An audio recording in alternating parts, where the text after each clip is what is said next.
Happy, Steve? Iawn, diolch yn fawr, Steve. Croeso cynnes i chi gyd yma prynawn yma i Llandod. In opening this planning, taxi licensing and rights of way committee, I'd like to welcome everyone here this afternoon. We have a number of officers, we have members in the chamber and also at home, and we have a number of people from the public. Warm welcome to everyone. I'd like to extend a warm welcome to Carrie Ann here as well today, who's going to be stepping in instead of Carol, and also to Steve. Thank you, Steve. I'd like it recorded, please, on minutes. We've just seen Carol in the chamber a few minutes ago. Carol Johnson, who's been our officer in charge for a number of years now, is sadly retiring. And I'd just like to put it on the record that we wish her all a happy retirement and wish her all the best for the future. Diolch, Carol. Summed line, ladies and gentlemen, moving on now. Item number 1 on our agenda is apologies, please, Steve, and the roll call. Thank you, Chair. Councillor Tom Colbert. Councillor Angela Davis. Amma. Councillor Deb Edwards. Present. Councillor Fleur France Morgans. Here.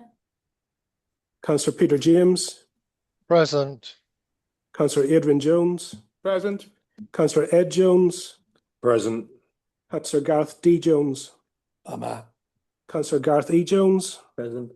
Councillor Karina Kenyon Wade. Councillor Carl Lewis. Present. Councillor Gareth Pugh. Councillor Edwin Roderick. Present. Councillor David Selby.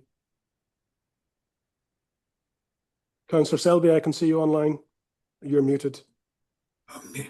Sorry, I'm here. Thank you. Councillor Elwyn Vaughan. Amma. Councillor Jonathan Wilkinson. Sent his apologies, sorry. Apologies. And Councillor Hugh Williams. Amma. Yeah, diolch yn fawr. Thank you, Steve. Item number 2, minutes of the previous meeting held on the 20th of the 11th, 25. They're on pages 3 to 6 of your pack. I'm looking for a proposer and a seconder for accuracy, please. Diolch, Councillor Hugh. Seconder, please. Thank you, Councillor Gareth. Thank you very much. Planning. Item number 3, this afternoon.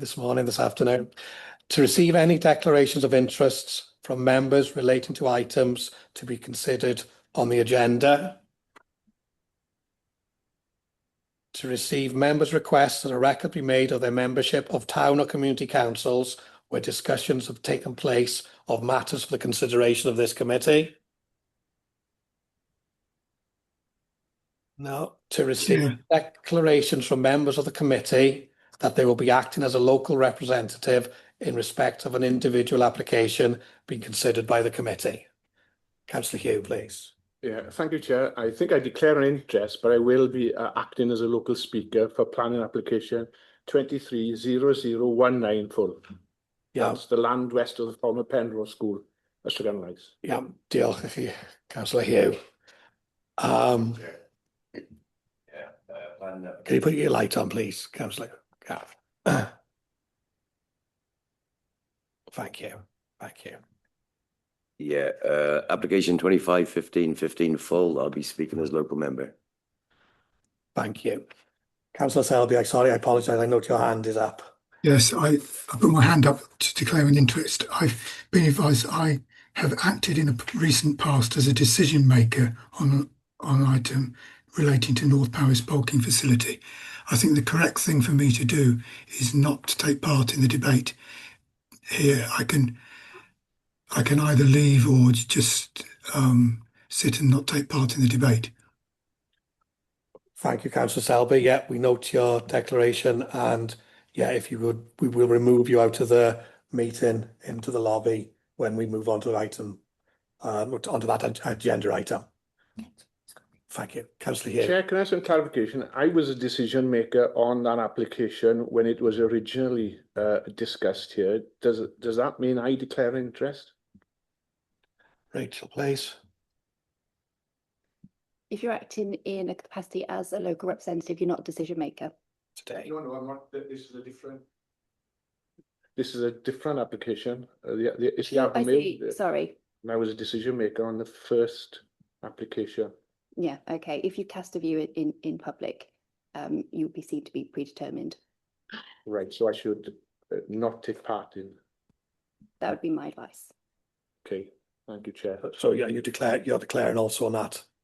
Surely, Chair, this is a different application. Councillor Hughes on about Abermule. He's also declared an interest in the one that he comes under his ward in Yswydd Cynlais. So he's declaring in both. Yes. That's what that's. Both applications determined, which is different to ourselves, isn't it? So we need to clarify, is he on about the first committee or a separate committee? They were discussing in this application at legal counsel. So we all know. I think that's it. I take it, Councillor, he was referring to the 2018 original application. If that's the case, it will affect me also. That's a totally separate application, isn't it? Councillor Selby. Yeah, mine. Oh, sorry, Rachel, can you clarify? I think it's a different application. So if it was the bulking facility of the discussion, or you had a view on that, then yes, you'd have an interest. But if it was a separate application, that would be different. Does that clarify? No. I think the confusion is Councillor Selby has made a declaration because he was part of the cabinet, I'm understanding, has been involved in the process of getting it here today. So I think that's where we're at. So we're good. So we've had a declaration from Councillor Selby now in relation to the bulking. We've had one from Gareth in relation to it as well. And who else have we had? And that's it. And we're all good. Good, right. I think that clears that. And then Councillor Carl Lewis. Thank you, Chair. Just clarifying with Councillor Hugh. Councillor Hugh, what I can remember, wasn't on the cabinet and therefore wasn't a decision maker, as you say, that brought it to this position. I remember that application very well because I chaired the meeting that day. I didn't actually make a determination myself personally that day on that application. I just allowed it to go through as chairman's prerogative. I didn't vote for it. Yeah, and just a little bit confused why Councillor Hugh is. He hasn't, Councillor Carl. He hasn't, right? He hasn't. Okay. He's let it go, and he hasn't. Right. Okay. Because otherwise, I would have to declare as well. Okay. Thank you very much. Thank you. Item D under declarations, to note the details of members of the County Council who are not members of the committee who will be acting as local representative in respect of an individual application being considered by the committee. I don't believe we have anyone. And then finally, Gemma, I wish you to. Thank you, Chair. I do declare an interest in agenda item 4.4, which is 24/18/39 full. So I will leave the chamber for that application. Thank you. Thank you, Gemma. Right, I think that clarifies and clears that up on declarations. So we're all good to move forward with the applications before us this afternoon. Can I check, members, under 4.1? We've all been in receipt of the updates. Updates came through last night. If anybody hasn't, please let me know. I can see nodding hands. Good. I believe we're good to move on. Item 4.2. North Powys Bulking Facility, Abermule Business Park. So, Gareth, do you move to the back? Thank you. Has Councillor Selby been removed, Steve?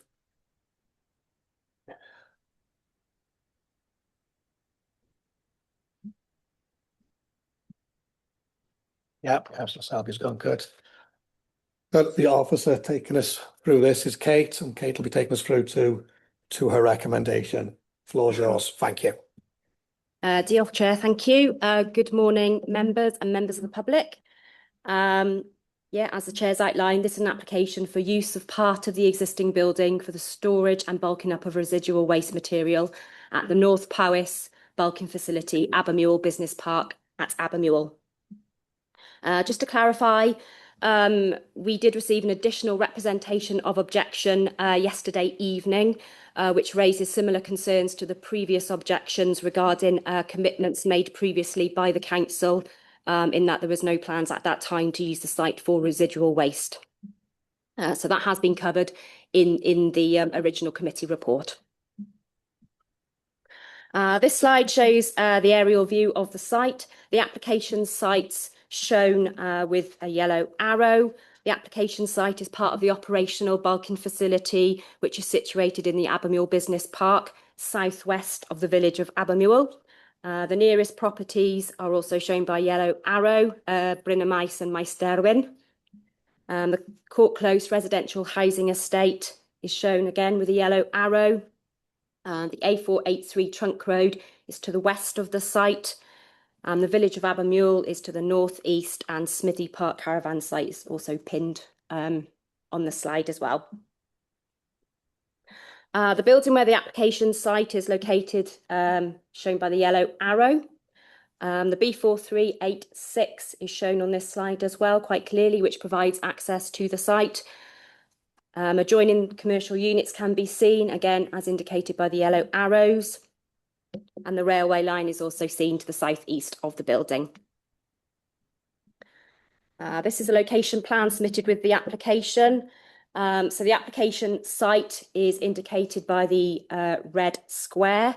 So the application site consists of one bay inside the existing building, edged in red.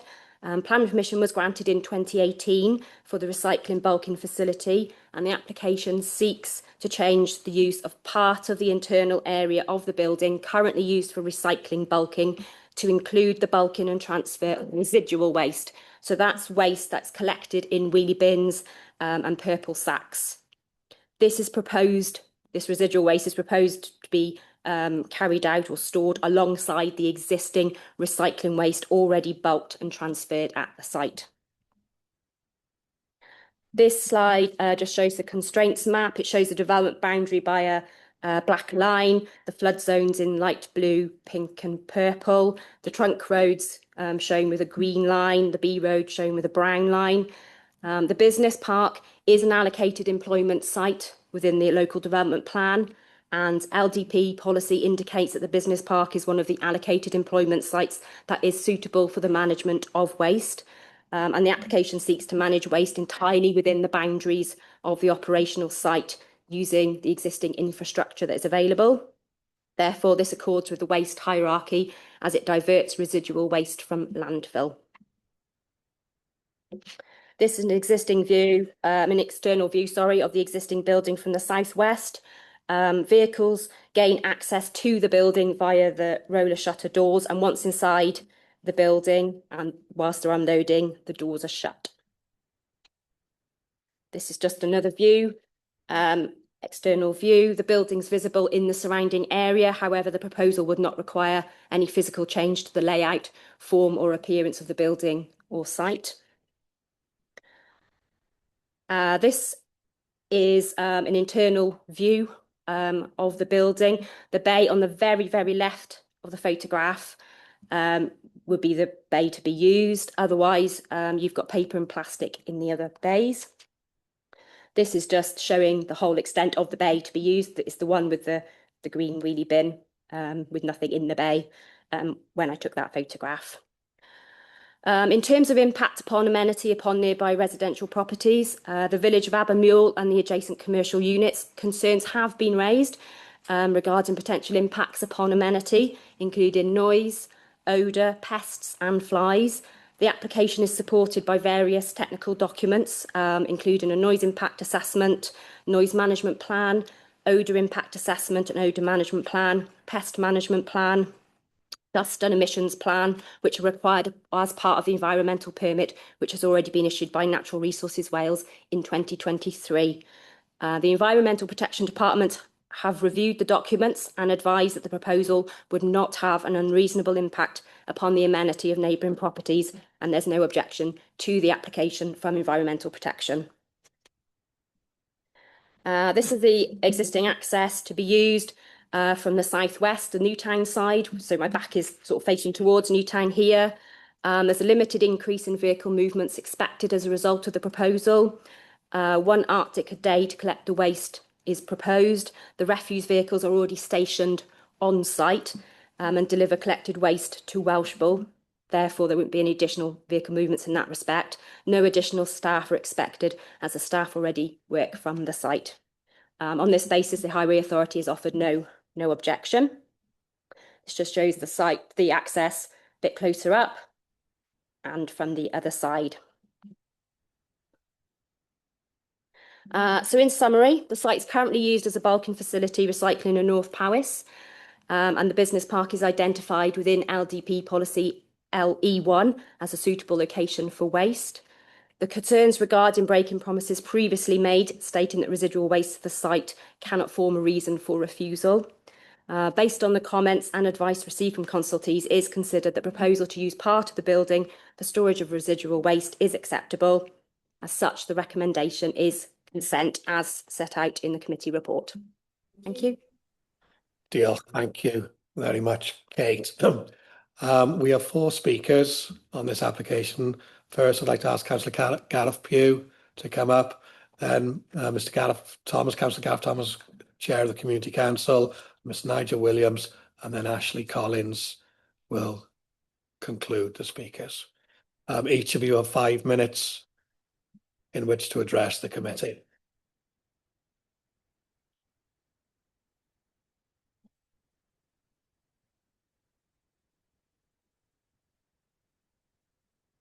Time's yours when you're ready, Councillor Pugh.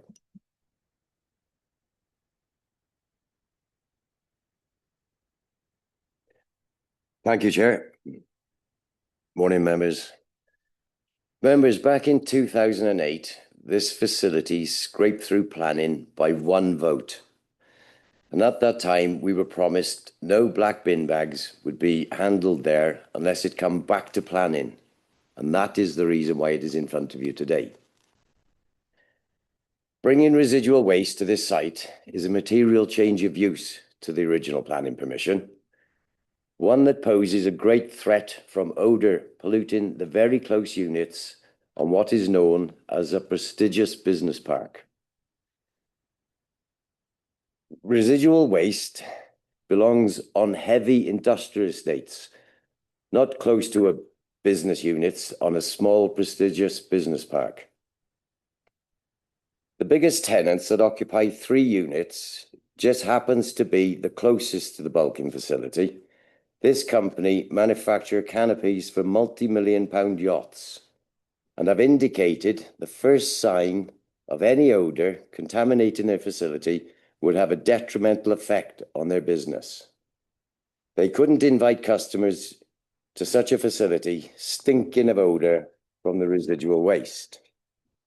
Now then, TAN 21 5.3.5, Welsh Government's own words say, even on allocated sites, permission may still be refused if the proposal causes unacceptable harm to local amenities. Now then, it's inevitable that odour from the black bags, with the fans in the shed pointing directly at these units, is definitely going to cause harm. Reason for refusal under TAN 21 5.3.5. We're going to end up here with empty units and loss of jobs. Please put this prestigious business park before gambling on odour and refuse this on the grounds of odour drifting into the business park equals unacceptable harm. You're going to hear in a minute how the odour impact assessment is seriously flawed. Yet another reason to refuse this application today. But I'll leave that for the next speaker. The officer says in her report, Policy W1 states that the proposals for the management of waste, which accord with the hierarchy, will be supported on employment sites identified in Policy E1 and E4. Now, I've looked into this, and it's not in accord with the hierarchy. This process of just bulking up and disposing in an incinerator is just one step away from landfill. It does zero for recycling or reuse. It does nothing to climb the ladder of hierarchy, therefore doesn't accord with W1. Another reason to refuse this application. Powys have a facility on a heavy industrial estate in Welshpool, which handle their black bags at the moment. Now, not many of us would know this, but when the incinerator plants go down, which happens quite often, potters still pick up from Brecon and Raider. and they hold it on the site until they get the green light to move it on. If Powys lose this facility, Brecon, Raider and Abermule would have to hold their own waste until such time the plant is up and running. This would have a detrimental effect on Brecon, Raider and Abermule. And this is something that they have never, this is something that they've never had to cope with before. TAN 21, paragraph 4.2, Welsh Government demands we pick the site that minimises environmental impact and where there is no better alternative. That site already exists in Welshpool. Therefore, Abermule is not the site for this. TAN 21, paragraph 4, another reason to vote against this application. You will hear off Ashley Collins that Powys will save around £100,000 a year by moving to Abermule. Saving money is not a planning consideration. To protect our business park, the companies and their employees, I would be grateful if you would take all of these planning considerations into account when making your decision. I think it should be refused on odour and site selection. We can't rely on some sort of desktop modelling for odour. If the wind blows, if it's a hot day, all the data used to model are out of the window. Common sense tells us this is going to stink. By the time we can smell it, it'll be too late. Thank you, committee. Thank you. Thank you, Chair. Thank you. Councillor Gareth Thomas, please.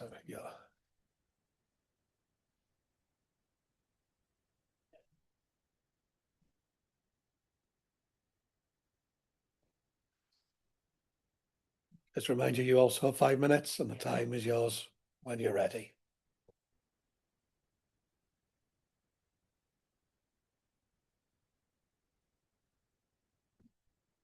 Okay, thank you, Chair, members. My name is Gareth Thomas. I'm Chairman of Abermule and Llandustle Community Council. But more importantly, I'm a chartered engineer. I've been a chartered engineer for 30 years, and I know what's right and wrong. This grey hair tells you that I've been around a bit. I know what's right and wrong. So I want to outline to you the wrong of this application. This odour impact assessment submitted to you today is the same odour impact assessment submitted to NRW in February 23. It's the last of 4 odour impact assessments they submitted to try and get the permit. NRW were not happy with this, and so they put 3 preconditions on the permit. The preconditions were that the Powys County Council had to measure the waste as it is for the food waste. They then have to measure the waste from the AHP. They then have to measure the waste for the black bin waste, residential waste.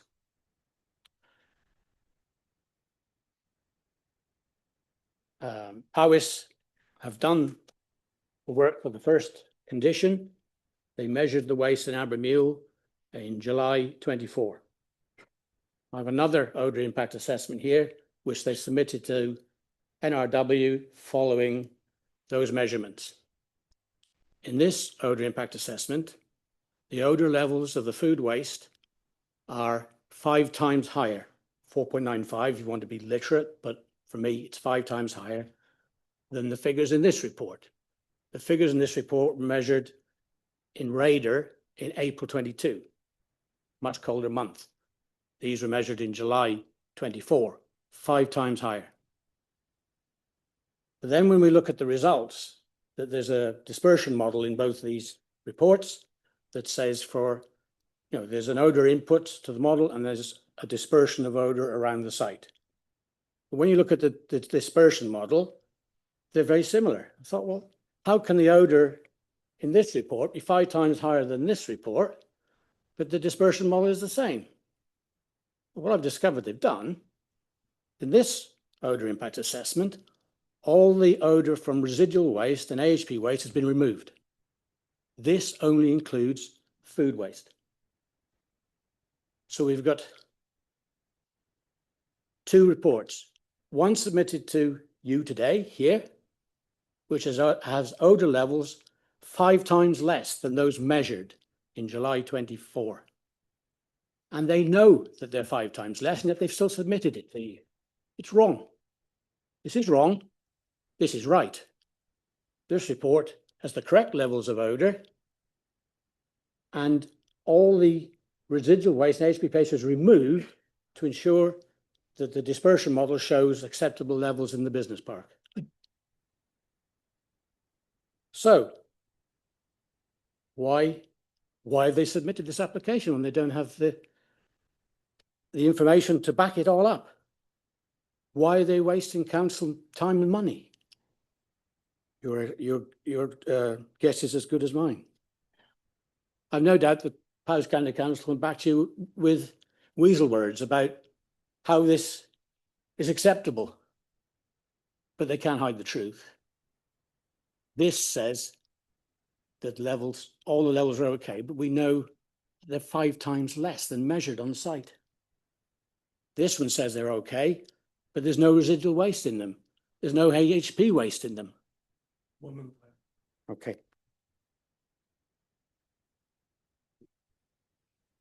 So I ask you on the committee, if a non-Powys County application was submitted with information that was incorrect, what would you do? Would you slap them on the wrist, tell them to go away and get their numbers right? Or would you just sling it out?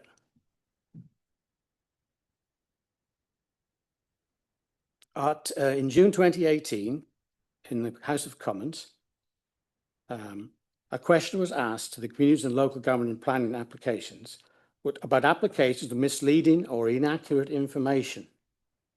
The answer by Dominic Raab, or the final part of the answer, it's, and I quote, "A person who makes a false or misleading statement in connection with a planning application, knowing it was or might be untrue or misleading, with the intent to make gain, may be prosecuted under the Fraud Act 2006. We are taking legal advice. We are also taking this all up with NRW. Why have NRW accepted this when there's no black bin waste in it? There's no AHP waste in it. We are formulating an official complaint to NRW, and we expect to get the permit revoked by the end of January. If you could wrap up, please, Ms. Thomas. Yeah, that's it. Thank you. Thank you very much.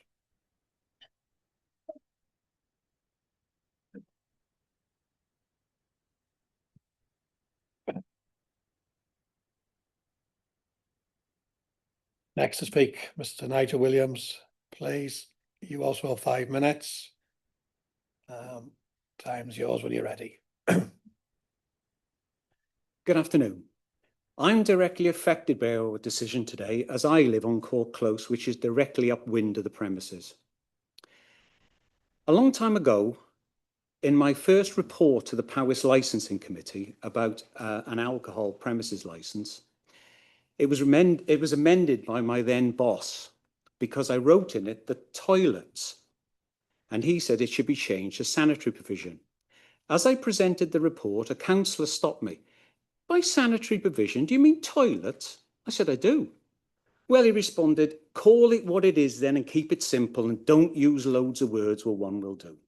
So taking his advice, the storage and bulking up of residue material, as this place is described, is in simple terms a tip. I'm sure the senior officer will be very annoyed at my reference to a tip. Well, they have been previously, but surely any premises which is used to store rubbish is a tip. And that is what we're getting on our doorstep, a tip. This is not the location for this type of premises. The Environmental Health Department states in relation to odour, no risk of significant pollution. What's significant mean? I assume by the words we will get odours, but in their opinion, it won't be significant.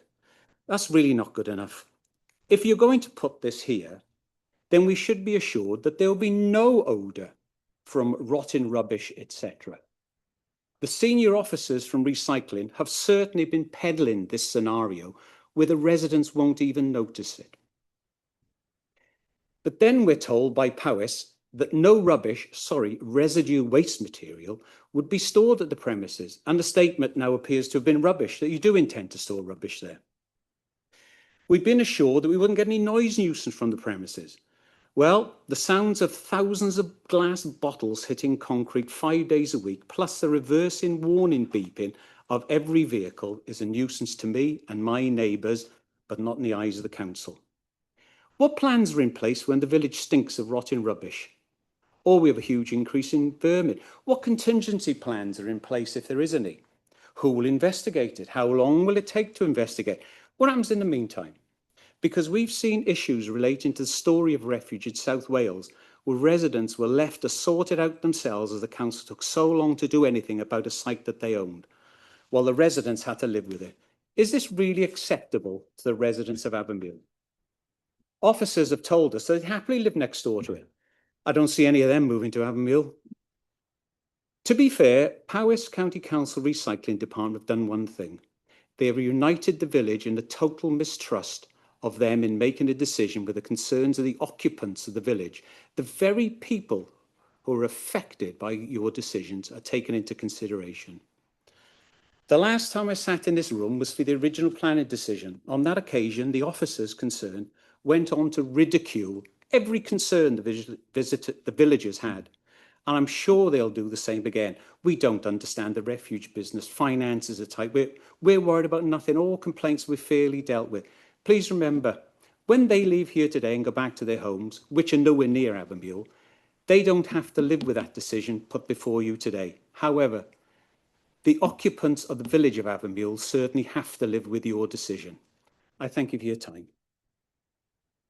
Thank you very much, Mr. Williams. Mr. Ashley Collins, please.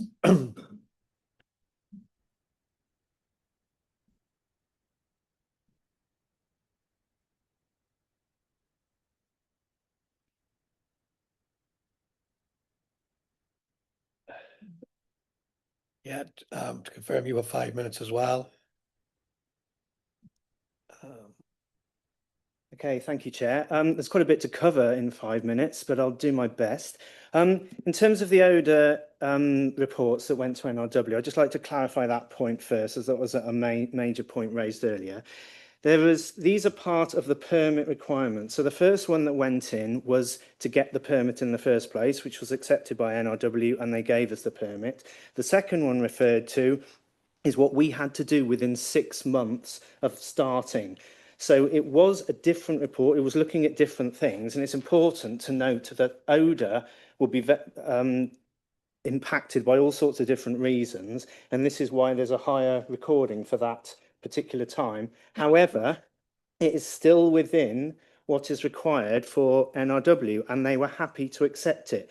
In terms of the concentric rings, what is also important, it's the odour escaping from the site that they're concerned about. So whilst it may have been a higher reading, it certainly wasn't in any way fabricated. It was still within the requirements, and NRW were happy with that. If I could quickly go through some other points. Circumstances have changed over the years, inevitably. The contract for residual waste is shortly to be retendered, and the site is required in the north to bulk residual waste to maximise competition and reduce costs. The current site that we use is part of the contract that will be coming to an end. In terms of residual waste staying at those sites, that won't happen because contingencies will be part of the contract, and whoever wins that contract will have to take it to an alternative site. The Sustainable Resource Strategy that recently approved specifies 3 bulking facilities to maximise efficiencies of collections and provide future resilience. I won't mention the saving, it has already been put forward, but there is a saving to the council because we have a facility that we could use when we're having to spend money elsewhere. There is no impact as the facility is already there, and this is just adding an extra material which only make around 1/3 of the total material at the Handled site. It's a very small area of the bulking shed with strict limitations on how much can be stored in the bay. Collection vehicles are already there, as are all the staff. Residual waste will be collected daily, so it'll be going out each day, so it will not be stored there for any length of time. There may be some odorous elements in the residual waste, but this will form a very small fraction of that material. The majority of residents are sensible with how they use their wheel bins, and it's for that very reason that they can keep it on their property for up to 3 weeks. All the potential issues that we've talked about are controlled now through NRW environmental permit to a standard that allows for residual waste. If we do breach that permit and cause any nuisance to the neighbours, NRW will take action. They can close the site should they deem that we are not operating effectively. We've been working there since September 2023 now, and there's been no notable issues. Complaints have been addressed. The flies and the noise complaints were all investigated, and it was shown that the site was not causing any nuisance to properties outside of the site. The fears and concerns of the local community around the operation of the site, I believe, have not come to fruition, and this is testament to the way the site has been managed. I think most of the members on the committee will have visited either the Abermuir site itself or the ones in Brecon and Raider, which have accepted residual waste for many years and are not as state-of-the-art as the Abermuir facility is. I mean, what are the future impacts? Both the Council's Sustainable Resource Strategy along with Welsh Government direction will mean that residual waste will continue to reduce over time as recycling increases. There's a drive to zero waste. A key aim of the Sustainable Resource Strategy is to reduce residual waste, and we will be increasing our waste awareness activity to facilitate this. In terms of how the facility is managed with the fans, okay, thank you. Those are used on a minimal level, just to for the workers inside the shed, but it's not something that is going to impact outside of the perimeter of the site. Quickly on the waste hierarchy, whilst it is lower down, it is still energy recovery. It's not going to landfill. We get energy recovery from where it goes, and we recycle material from the end of it as well. So quickly in conclusion, if granted permission, the service will continue to operate the site to the current high standards, and we are confident that residents will not notice any change as a result of the addition of residual waste storage. To confirm, no material is to be processed at the site. It is purely bulked up and taken away very quickly. It's essential to have a facility to bulk all the waste and recycling in the north of the county to effectively provide the collection service to all of our residents. They produce the waste, and that includes those that live in Abermuir. On this basis, I would urge the community to support this very minor change to the operation of the existing facility. And thank you for your time. Thank you very much, Mr. Collins. Thank you.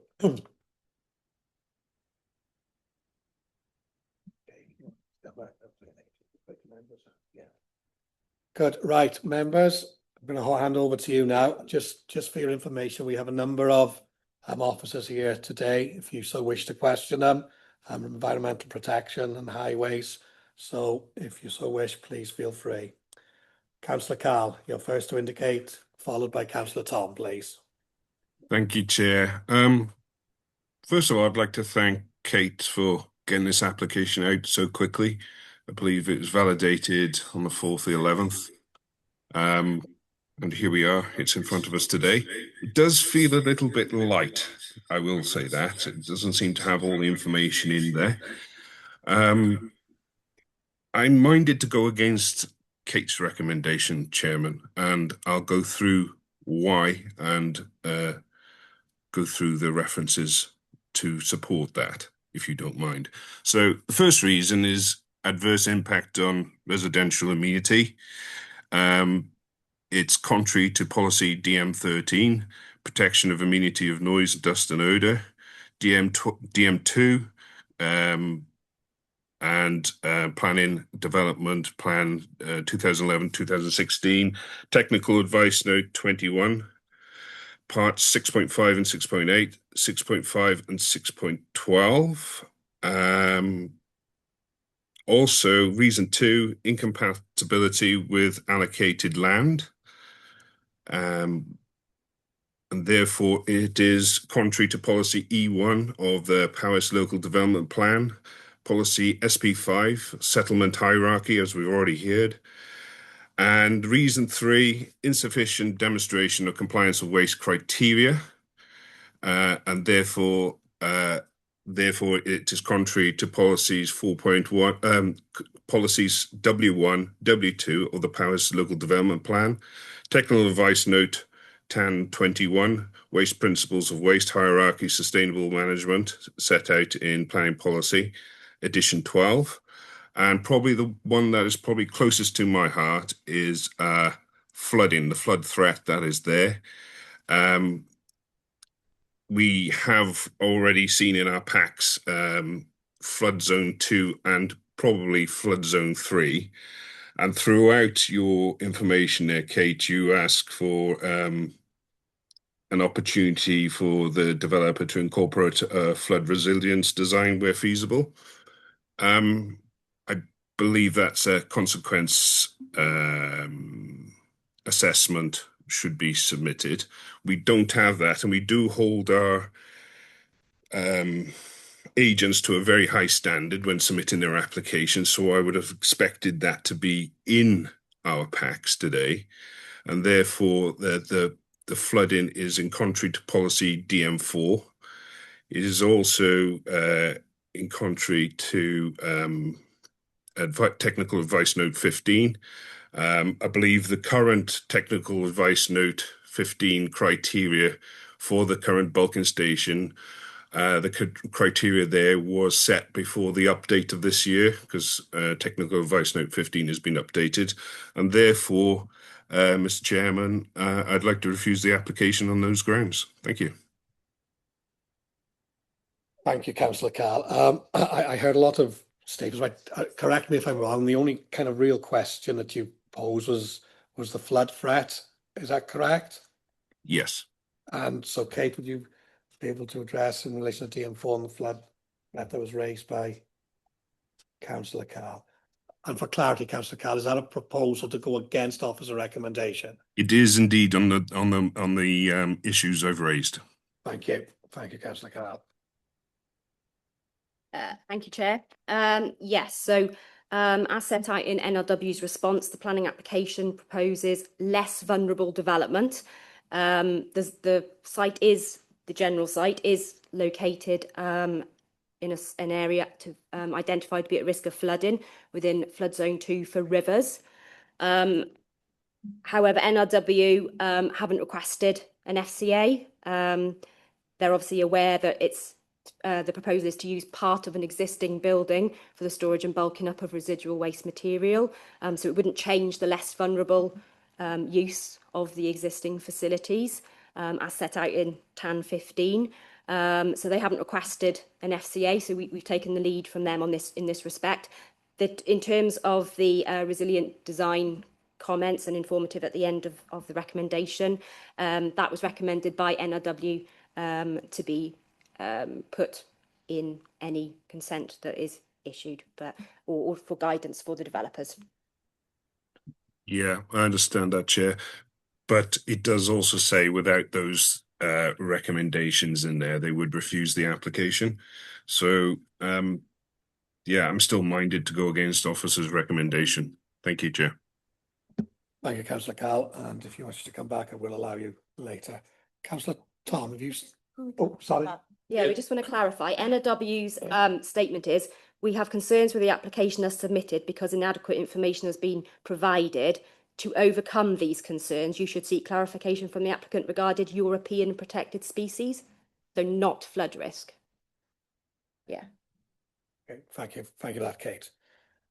Yeah, thank you, Jim. My question was going to be about flooding as well. So Councillor Carl's already covered it. I would have thought that having, if this is prone to flooding, having a lot of black bags in there wouldn't seem like a good idea to me. But there you go. Thank you, Councillor Tom. Can I have Councillor Elwyn, please? Diolch, Cadeirydd. Thank you. And thank you for the presentations new us today. I think I can well understand why the authority has presented this application. However, I do have angst over it, I'll be honest, because I think it's a classic case of how not to do things. I have in front of me the record of the minutes of Cabinet from Tuesday, 20th February 2017, where, and I quote, Councillor Jones, the councillor before, Councillor Pugh, for Abermule, also asked for and received an assurance that no residual waste would be handled on the site. Then we see in this a similar assurance given to Councillor Alexander in May 2019. And we're also well aware of previous assurances in public meetings, one of which I attended in Abermule by the previous leader of the authority and the previous portfolio holder. And, you know, it's very, it's for those very reasons people, members of the public, are cynical about politicians and about institutions like local authorities when they don't trust what is being told to them and the spin given. And that, I think, is highly, highly unfortunate and regrettable in this case. It'd be better to be honest and clear from day one. There are two things in particular in terms of questions I would like to raise. One of them is in terms of fire risk. We do hear regularly now about lithium batteries and fires happening on a weekly occurrence in TIPS and similar facilities throughout these islands. Has any assessment and been taken in that consideration? And coming back to, I think, what is quite important, that ODA report that was referred to, in that it is 5 times higher. Now, I know it's July and you can say heat and things, but that was 5 times higher with no residual waste and HP waste. I think can we have some clarification on those 2 points, please? Certainly. Thank you, Councillor Long. Kate, you. So we got 2 questions in relation to the fire risk and the ODA report that was highlighted by one of the speakers. Sorry, with the fire risk in particular, because of the location of the building, it is located, jammed, if you like, between the main trunk route from, Newtown towards Shropshire, and on the other side of the site, you've got the Cambrian railway line. So if you do have a fire there, it will inevitably lead to the closure of those 2 trunk facilities connected to.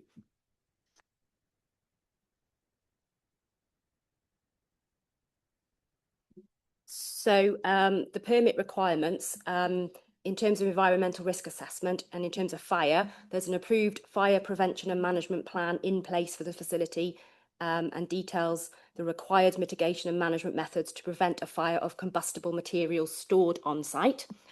We've consulted Mid and West Wales Fire and Rescue Authority on the application. They've said they've examined the proposal and the Fire and Rescue Authority have no comment to make on access or for fire appliances. I'm aware that from my site visit there is an emergency access to the south across fields. So rather than using the main sort of industrial estate access road, there is additional access for fire appliances as well, which I believe was a requirement of the environmental permit. Right, Councillor Allen, are you happy with that response? Thank you.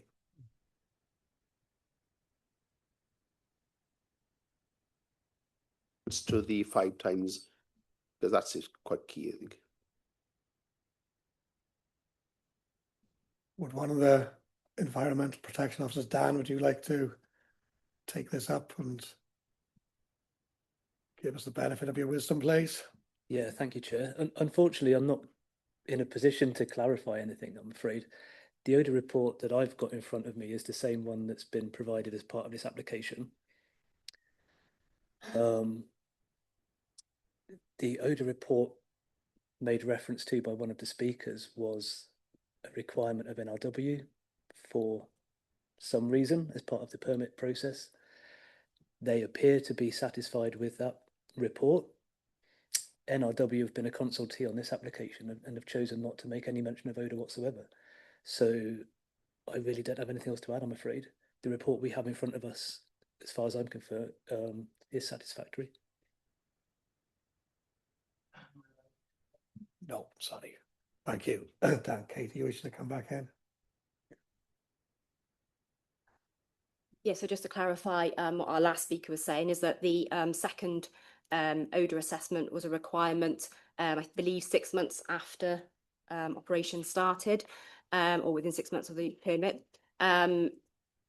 Yes, it is a different ODA level, but it's still within NRW limits is what I understand from the last speaker.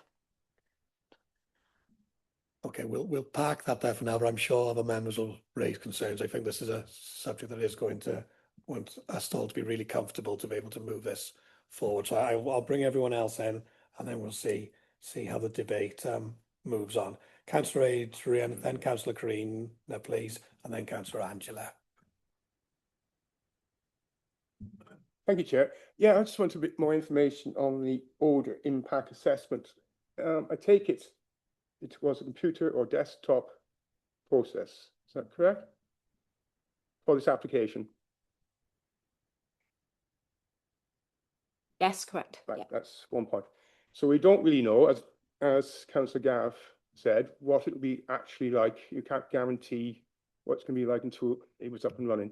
So that's the one point I'm going to make. But lots mentioned here in the pack about under normal circumstances. So again, that's a concern to me, because there could be occasions where weather or plant breakdown, they're going to want to store a lot more, which wouldn't have been in the computer analysis assessment. So they're working on what they expect to be dealing with day on day. So that's a concern to me. So just want to point that out, that it could be circumstances where the modelling is inaccurate. We won't know until it actually happens. So that's a big concern for local residents. Thank you. Thank you, Councillor. So you're all about worst case scenarios when bulk facilities further down the line are broken, and how much waste could potentially be stored on site. Yeah, and potentially, I take it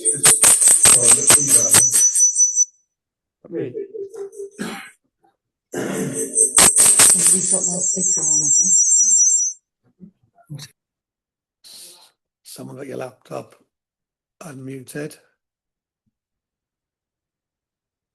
Try again, Councillor Adrian. I'm going to say, yes, exactly. You know, there could be cases where there could be a lot more stuff kept there. I know they're very strict because of the fire risk on how much they can store. So what happens, as I think Gareth pointed out, that in Welsh at the moment, they're taking everything, storing it. If there's a breakdown at a plant, they probably can't do that in Abermule because they're restricted in what they can store. So what happens then? Okay, thank you, Councillor Adrian. Thank you. Kate, if you're happy to come and then bring Dan in straight after. I was just going to add, I believe the final speaker confirmed that there would be contingency plans for that event, because the current contract, the existing provider, was ending in any case. So, but there would be contingency plans for that, I believe, was said in the final speech.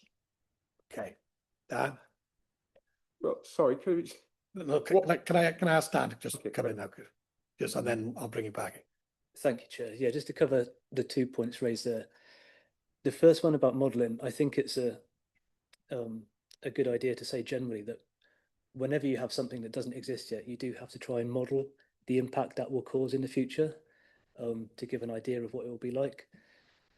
In the report, which is quite an extensive report, they use actual odour data from existing sites that do a similar thing. For example, they've used data from the Radar depot to inform the modelling in this. So it isn't, you know, particularly just a desktop exercise. It has used actual data from existing operational sites and put it into the modelling for this site to see how that would then travel off site.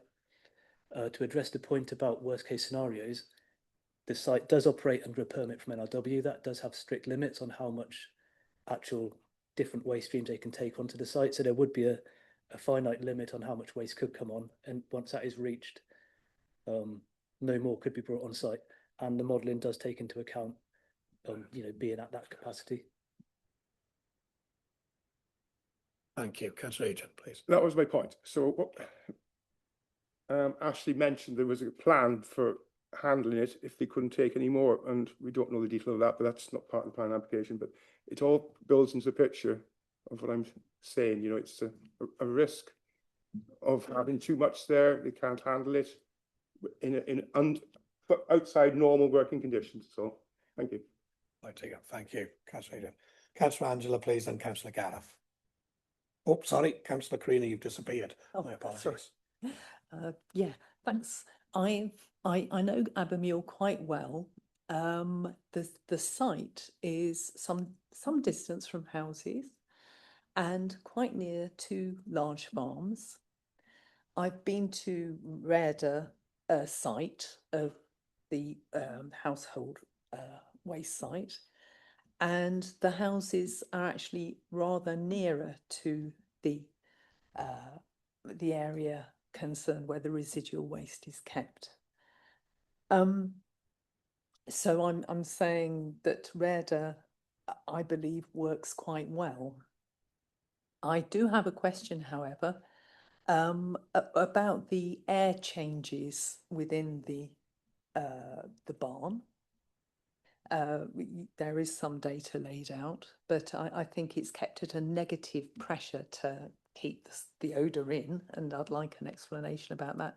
And also Councillor Pugh mentioned that the incinerator has not always been available in the area. Could someone tell me more about that problem? Okay, there's two questions. I think the last one will be just dealt with in so much as we discussed, like the worst case scenario, what would happen when that didn't work. And then Mr. Collins mentioned earlier that there's contingency plans, and NRW have got permits in place that restrict the levels of residual waste allowed on site. So does that answer what you were referring to, or not? Have I missed something? Well, I don't know when there was trouble with the incinerator. I just wondered if someone would like to give me some more background. Yeah, I'm afraid I don't think any of us will have that. If somebody could try and find that out during the course of the meeting, I'd be grateful. Could I please ask how the odour is minimised within the barn? With the wind and the negative. Yeah. Dan, please, thank you. Thank you, Chair. Yeah, I believe what it does, because the building is built so that it's intended that the doors will remain closed as often as possible, apart from when there's a delivery and collection. So the fans are in place, and it allows a very slow release of the odour from inside the building to prevent a big release of odour if it were to build up inside. So the fans are there to allow a gradual release over time, so that you don't then get one big release when the doors are open, which would be a much worse effect. I hope that answers it. Thank you both. Thank you. Councillor Angela, please. Thank you very much. So I am the County Councillor for Rhayader, and Rhayader has been mentioned so many times here this morning. Thank you all very much, because it is a fantastic town and I'm really proud to be the Councillor of Rhayader. So ho ho for Rhayader. We do have a refuse and recycling depot in Rhayader, and as Corinna has pointed out, ours isn't next door to commercial units or in the middle of fields. It's slap bang in the middle of the town. There are houses adjoining the centre, and I spend many a summer evening in the garden of my very good friend who lives there. Not once have we had an issue on those occasions. I've asked her if the odour from our depot is a problem, and she says no. They do hear the cans and bottles when they're being emptied, whatever. You can hear the tinkling across that area of the town. It's actually in Cumdither, so I better be technically correct, because in my ward, people are very, very defensive of whether they live in Cumdither or Rhayader, and we won't mention the bridge, because both sides believe it's theirs. But with regards to our depot, it is slightly different to Abermule in that the sheds are a lot smaller. It's a very compact site. So the doors are open most of the time. The lorries have to empty and unload with the doors open, not with the doors closed. They do get some complaints, mainly from one resident who lives literally next door to it. I mean, adjoined, you know, it's like semi-detached to the buildings. But I wouldn't say, it's certainly not daily, not weekly, certainly not even monthly. So, you know, I can understand a fear of odour, but I would question have any of you been to Rhayader, because I've actually been. I took my town council on a tour of the site, and we had a meeting inside the shed. We had our meeting inside the shed because we talked about it. I'm passionate about it. It's very exciting. We should go. I recommend it. And you can stand there. The odour isn't that bad. So my question here is, in Abermule currently, does the recycling waste go there, the food recycling? Yes, it does.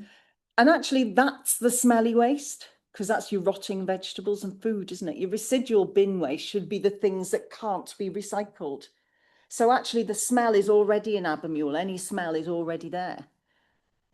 So I've not heard anything today that gives us cause as planners or planning committee members to go against officers' advice.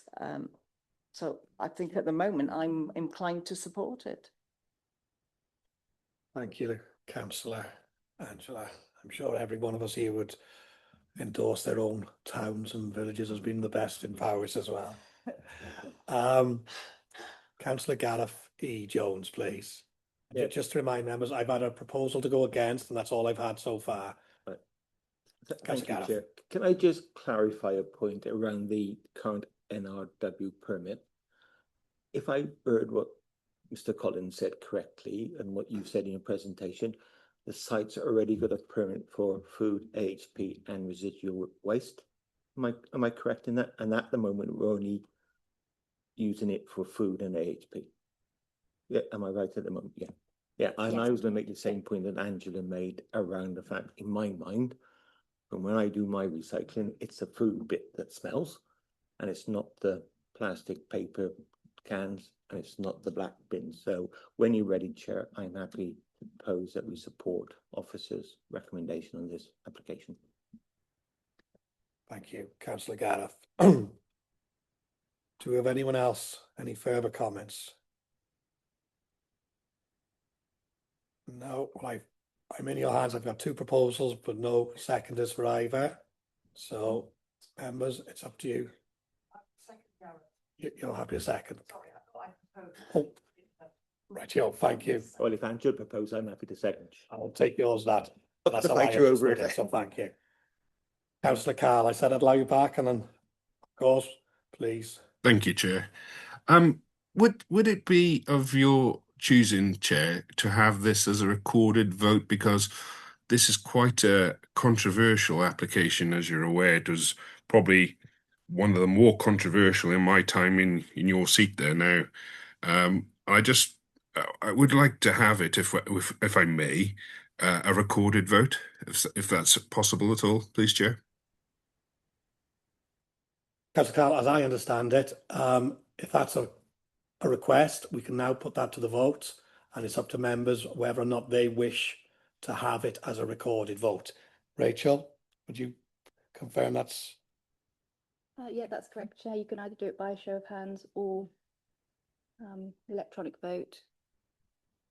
We've had a request from a member. I'm happy to take that request forward in a vote. Is it your wish? Should we do a hands or happy?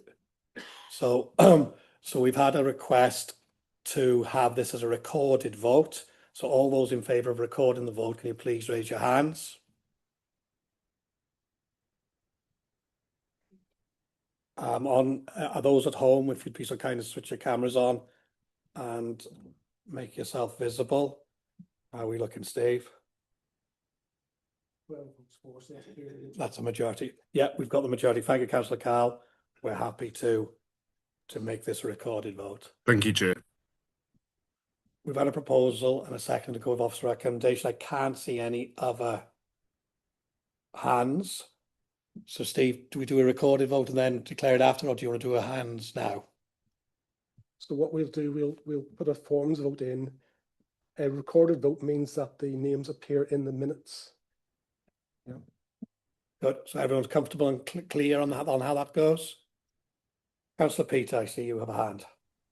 I just wanted to clarify that we have our 6 monthly reviews on road maintenance and recycling. And when I've been to Raider, I think 5 times, and quite impressed how that situation is run, and you know, how clean the site is. I didn't feel that we had any residue of odour, and we were going in the height of summer. So I was quite impressed how the knowledge of going to these sites have clarified my mind in a way. Thank you. Thank you, Councillor Peter. If there are no further questions, Steve, would you be so kind as to put it in the chat?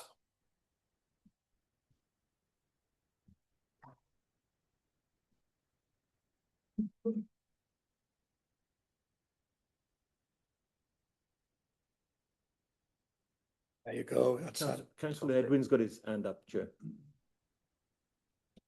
Councillor Edwin, my apologies. Please, you're muted if you. Councillor Edwin? Sorry, Chair, wrong button. Councillor, I will allow you to quickly, but we have opened the vote, so if you've got something new to add, I'll allow it. but Na, yn iawn, dim problem. ti'n hapus? Hapus. Iawn, diolch yn fawr. So, go back, the vote is open. Thank you.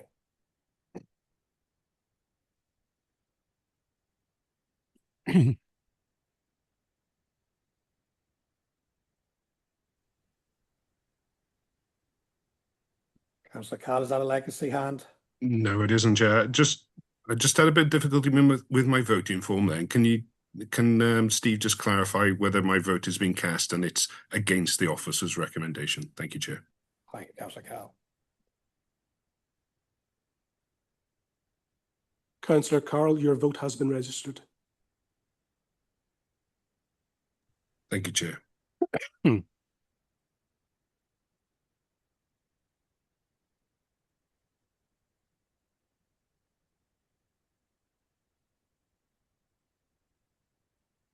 That's all. Chair, the result is 9 votes for, 3 votes against, and 2 abstentions.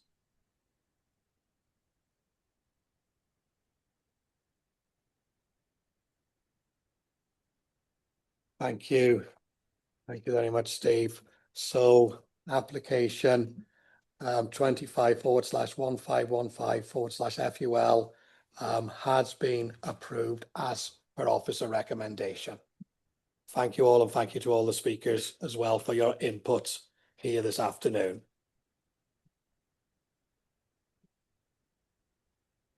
Members, are you happy we keep going? Yeah, good. Right. Next application before us, as we ask Councillor Pugh to retake his seat and Councillor Selby to come back in. Land west of the former Penrose School, Brecon Road, Ystrad Gunlice. Is Councillor Selby back with us, Steve? Yes, I'm here, Chair. Lovely. Chair, I'm just getting the one of the speakers into the meeting. We have 4 speakers, I believe, as well, members, in relation to this. Councillor Hugh Williams, Andrea Turner, Joe Borsden, and Luke Grattarola. Mr. Grattarola is here. Yes, lovely.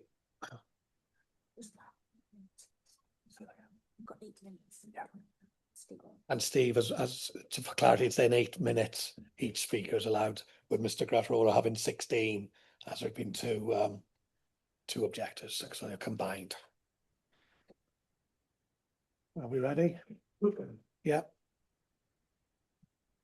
Good. Application 4.2, members before 4.3, my apologies, this afternoon. And Catherine, it's over to you. Thank you. Thank you, Chair. Members, good plan.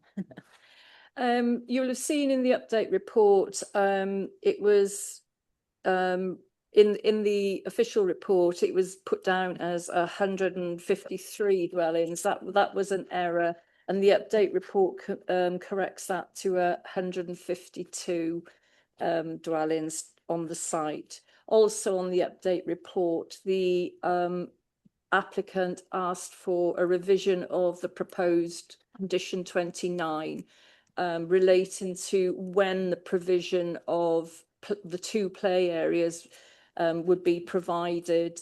The condition proposed before or at the point of 75 units being occupied. Within their scheme of work, the 1 play area would fall within a working area, and therefore we are agreeable with the recommendation that the number be changed from 75 to 100, as the play area, even if it was provided, wouldn't be able to be accessed. The application lies wholly within the development boundary of Ystrad Gunlice, and it's immediately adjacent to the Phase 1 site, which is on the site of the former Penrose School. Phase 1 was given outline planning consent in February 2020, followed by reserve matters in August of 2022. This application was made in January of 2023, originally for 134 units, and this year that was increased. Over the time period, there's been requests for considerably additional information relating to contamination on the site, coal mining, air quality and ecological matters. As we go through the report, you'll find that all of that has been resolved, but it requires significant new information, and as a result, in this year, they increased the number to 152 with the submission of additional information, and we carried out a full reconsultation. So the site there is outlined in red, and in green you can see the phase 1 development. I'm told this morning by the applicant that the phase 1 development is completed and all dwellings are fully occupied. As you can see, it's on the edge of Brecon Road. The site will be accessed through phase 1, so the access onto Brecon Road is fully complete. To the west of the site, you can see the River Towie. The land falls away from the site down to the river, and then beyond the river is the A4067. To the south, the site is in the area generally known as Penrose, and then the centre of Ystrad is further to the south. This is a closer up aerial view of the site. You can see Cwm Towie Road to the east of the site, and you can see on here the layout of phase 1 is marked with the access carrying on through into the proposed phase 2 site. That's a plan of the site, and the black line that you can see is the development boundary for Ystrad. The site itself is an LDP allocation for housing P58 HA11. So the site is wholly within the development boundary and wholly within the allocation site. We consider, therefore, that the principle of development has been established. There is to be a section 106 relating to transport matters, which I will go into a bit further on. But at this point, if members resolve to approve the application, officers request that authority be delegated to the team leader in consultation with the chair and vice chair, subject to no significant concerns arising following publication of the Section 106 legal agreement. This is something that we've been advised of earlier. I think Gemma may be able to give you more information, but as a result of a court case, Section 106s now have to be published before consent can be given. These are some photographs which give you the general character of the site. It's currently agricultural grazing. There's a couple more of different views, and you can see in the right-hand picture there the proximity of phase 1. This is the inset map from the LDP, and as you can see, the both phase 2 is an allocation, as was phase 1. And again, you can see the outline in black of the development boundary for Ystrad. This is a layout plan for the site. I hope you could see in purple. It was difficult to find a colour, an alternative colour, which you might see. But the access is through off the road, access road through phase 1. The two purple stars are the location of the proposed play areas. And it's the star to the west of the site, to the left-hand side of your picture, that is the play area that would fall in a later stage of building if consent were to be given. This is a picture just to show the new mini roundabout that has been put in place to allow access into phase one. Then that is phase one just on the left. And as you can see, there are properties on the Brecon Road with Cwmtawig Road going off to the left. That's a picture from the access into phase one and from the different direction. And these are some examples of houses that have been built on phase one. There's a good housing mix on the site, making up the 152. There are going to be 18 one-bedroom apartments, 24 two-bedroom units, 91 three-bedroom units, and 19 four-bedroom units. As members will be aware, in the Ystrad area, there is no requirement for affordable housing for falling within the Southwest Powys submarket area. So there's a 0% contribution to affordable housing. The materials and architectural detailing are consistent with what's been built on phase one: red facing brick, smooth render, grey and terracotta roof tiles, pitched roofs, UPVC windows and doors. And the next slides are just a series of the plans of the variation in housing that will be provided. This is an example of the blocks of the one-bedroom apartments. And as we move on, you will see there are semi-detached units, detached units, and there's quite a few. So I'm just going to go through them reasonably quickly so that you can just see the variation, a variety of housing that is proposed, similar to what is already on phase one.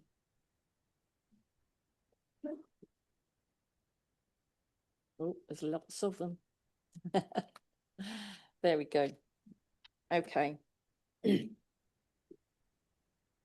The density is approximately 34 dwellings per hectare. And as you'll be aware, within the towns in Powys, we require a minimum density of 27. So the site is at an acceptable density. Highways, generally matters that highways raised have been resolved and they have no further objections. There are some matters, but these can be dealt with later through later processes under different legislation. I made reference to section 106. The Powys Passenger Transport Unit made a request for a sum of £20,000 for the provision of public transport infrastructure, things like bus stops and information displays between the site and Central Ystrad, and the developer is agreeable to this. In total, 43 objections have been received to the site. They relate to loss of light, privacy, general loss of amenity. Also, there were some objections to highways, suggesting that there was too much traffic within phase one already. But as I pointed out, Powys highways don't object anymore. Officers consider that the streets are designed to be safe, accessible, and they're well overlooked, supporting natural surveillance and community safety. Some objections raised the matter of the works, noise from works and the disruption during development. Environmental protection were consulted and recommended the attachment of a condition restricting working hours. It is a phase two site proposed, and it's not, a period of disturbance is not considered to be unreasonable at what would be expected at the development of a major site. In terms of landscape, it is within the town development boundary, but the Banau Brycheiniog. I've been brought up with Brecon Beacons all my life, and it's very hard to say Banau Brycheiniog. Banau Brycheiniog National Park is within 200 metres of the site. NRW have considered the impacts and raised no objections. The site is viewed very much against, from within the park, the site would be viewed very much against the background of the current built environment of Ystrad. The park is to the west, and the site to the north, east and south is surrounded by other dwellings and other development. Third-party objections were also received relating to ecology and biodiversity. The ecologist has been consulted and, subject to all the considerations, has no objections, subject to a number of conditions being attached. In terms of open space, the development, as I've said earlier, is proposing 2 separate play areas. A local area of play which targets younger children, and then a local equipped area of play. It's the local equipped area of play which falls within the later phase of building, and therefore won't be provided and subject to approval until after 100 houses are occupied. In terms of contaminated land, it's taken quite a long time to resolve these matters. The site is within 250 metres of a landfill site. It also lies within a high-risk development area, and there's a historic mine shaft on site. The contaminated land officer has been consulted, and given all the information that has now been submitted, subject to a number of conditions, has no objections. In terms of flooding, the site's not located within any riverine flood zones, but there are some areas of surface flood water, but these will be dealt with under the SAB application. Support is a major application, therefore we look to support digital communication, and again we're recommending a condition to make provision for gigabyte capable broadband infrastructure. Taking all these matters into account, in conclusion, the site is a housing allocation in the adopted Powys local plan, which was considered at public examination. It will make a contribution to the LDP housing target set out in policy SP1. Therefore, in the planning balance, recognising that there have been objections, it is considered there are no overriding objections and mitigation measures can be put in place. The recommendation is therefore approval subject to the drafting and signing of a Section 106 agreement and the attachment of the recommended conditions. And just to refer back earlier, I said if members are resolved to approve the application, officers request that authority to issue the decision be delegated to the team leader in consultation with the chair and vice chair, subject to no significant concerns arise in publication of the Section 106 legal agreement. Thank you, Chairman. Thank you. Diolch yn fawr, Catherine. Yeah, all right, we have 4 speakers this afternoon. So, Cynta, Sgwelwch yn dda, Cynghorydd Hugh Williams. Each of you will be having 8 minutes to speak. Parwch yn barod.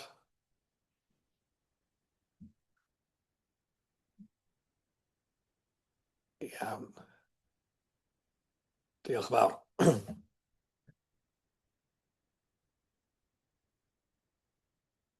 Right. Okay, I speak on behalf of local residents who strongly object to the proposed development of 152 houses on the site located to the rear of the old Penrose School. 128 houses were originally planned, but the higher figure satisfies the need to maximise land use. The increased number sacrifices any opportunity for any meaningful recreational area or play area within the site. I might come back on that. This has been an LDP adopted site since 2016. However, this process did not include a detailed site examination, which would have identified some serious site-specific issues and material reasons for refusing the application. The residents want to highlight doubts about the geological safety of the site, the impact on the foul water drainage system, the possibility of overwhelming the Welsh Water Treatment Works, highway and traffic issues, and other matters. On page 66 of your pack, the Coal Authority states, this application site falls largely within the defined high-risk area. The Coal Authority records indicate that a coal mine shaft is present within the site boundary. In addition, information indicates that coal seams outcrop adjacent to the northwest and northern site boundary, which may have been worked in the past. The report goes on to say there exists the potential for unrecorded coal mine workings to be present beneath the site at shallow depth. This mining legacy is considered to pose a potential risk of instability to development proposals. On page 86 of your report, the PCC Contaminated Land Officer says the west-northwest area of the site may be underlain by shallow workings, anticipated at a depth of 33 metres. Given uncertainties, this could be shallower. Persimmon, who are concerned, submitted a site investigation report on the 24th of September 2025. The report indicates that following a desk-based geo-referencing exercise, using the relevant mine abandonment plan to correlate the recorded position of the mine shaft, a soil stripping exercise took place. Based on these results, the author opines that the shaft feature is recorded erroneously. Not everybody is convinced. Shallow mine workings exist below part of this site. Persimmon will keep a watching brief, and the Coal Authority have provided an informative note for planning consideration. Is everybody sure that this is a safe environment for 152 houses? The proposed development would overload the Ystrad wastewater treatment works. No improvements are planned by Dŵr Cymru Welsh Water. That's on page 42 of your report. It will be necessary for a feasibility study to be undertaken at the treatment works, at the developer's expense. The conclusion of this study will determine any improvement works required. Otherwise, this lack of capacity is a reason to refuse the application. Has this process been undertaken? There are issues with the existing Phase 1 development sewerage system, as demonstrated on the 4th of December, when a Persimmon contractor worked for 2 days to clear pipes and caused a backflow into a resident's home. Earlier this year, Ms. AMD, living opposite the site entrance, witnessed 2 separate incidents where sewerage was seen overflowing from a manhole cover on the Maes Oros approach road within the development site. Ms. AMD submitted an acknowledged email to the planning department objecting to the development on these grounds.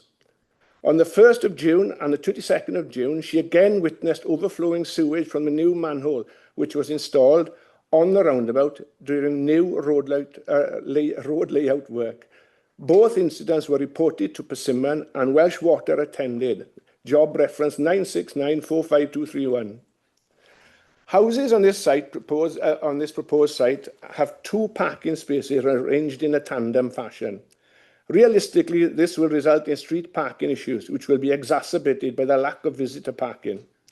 2 cars per home means approximately 300 extra vehicles, all exiting the estate onto a roundabout on Brecon Road via a narrow exit road. A concerned resident recorded 216 traffic movements from the current 42-house site. Some vehicles have been seen mounting the pavement via a dropped curb to navigate some parking congestion. Adding 152 houses and 300 cars is not going to ease this problem. There should be safe and efficient access to and from the site for all transport needs, including pedestrians and cyclists. Residents are concerned that the demand for local services will be overwhelmed. This is the third large housing development within 3 years, resulting in over 400 houses being built. This is an increase in population of over 800 people. There is no evidence in the report of any research or consultation being undertaken at GP centres, dentists, PCC in-house services, or in particular, Powys Education. There's a lot of assumptions. Local GP services are struggling. NHS dentists are not accepting more clients, and schools are above capacity in certain areas. Residents across Astragonalais will be affected. Affordable housing. Contrary to information on a persimmon leaflet sent to me this week, there are no affordable houses as understood in the planning context available on this development, and no social housing or rental opportunities. There is a desperate need for one-bedroom units across the county, and particularly from young people living in the most deprived area of Powys, which ironically sits almost adjacent to this proposed site. Other developers have negotiated with Powys for a small contribution of affordable housing. Nothing is forthcoming here. This is a massive project, yet there is little community benefit. There's no affordable housing. There's no on-site play area, except what's been said today. There's no safe routes to school. There are no cycle routes. There are no EV chargers, but a bus stop will be supplied. I concede that the Phase 1 development contributed to the Penrose play area, but Phase 2 is a crammed, barren landscape for children. The Welsh language. Astragonalais has a large number of Welsh speakers. A development of this size could dilute and undermine the Welsh language. Powys is fully committed to increase the number of Welsh language speakers. How will Persimmon mitigate the impact on the Welsh language? It is a material consideration which is rarely pursued. This site is extremely wet, and the Phase 1 development had significant water and drainage issues, which also affected neighbouring properties in Mina Rose. Residents in Phase 1 are sceptical about the efficiency of attenuation pools. A resident confirmed receiving an email from Persimmon regarding problems with the grill and shutter that operates the hydro brake system that controls stormwater. The apparatus was lifted manually so that water levels could be normalised. What happens when this site is finished? The ecological impact of the development will be described by other speakers. I have represented the views and understanding of local residents, including some who live in the Phase 1 development and those in neighbouring areas. Over 650 people have now signed an online petition, which was sent to the planning department when it was a 450 number. So I believe there is justified concerns regarding the development. I have voiced the concerns expressed to me, and I believe there are genuine reasons for this application to be dismissed. Thank you. Diolch, Cadeirydd. Diolch yn fawr. Diolch yn fawr. Next, please, can I invite Andrea Turner, please?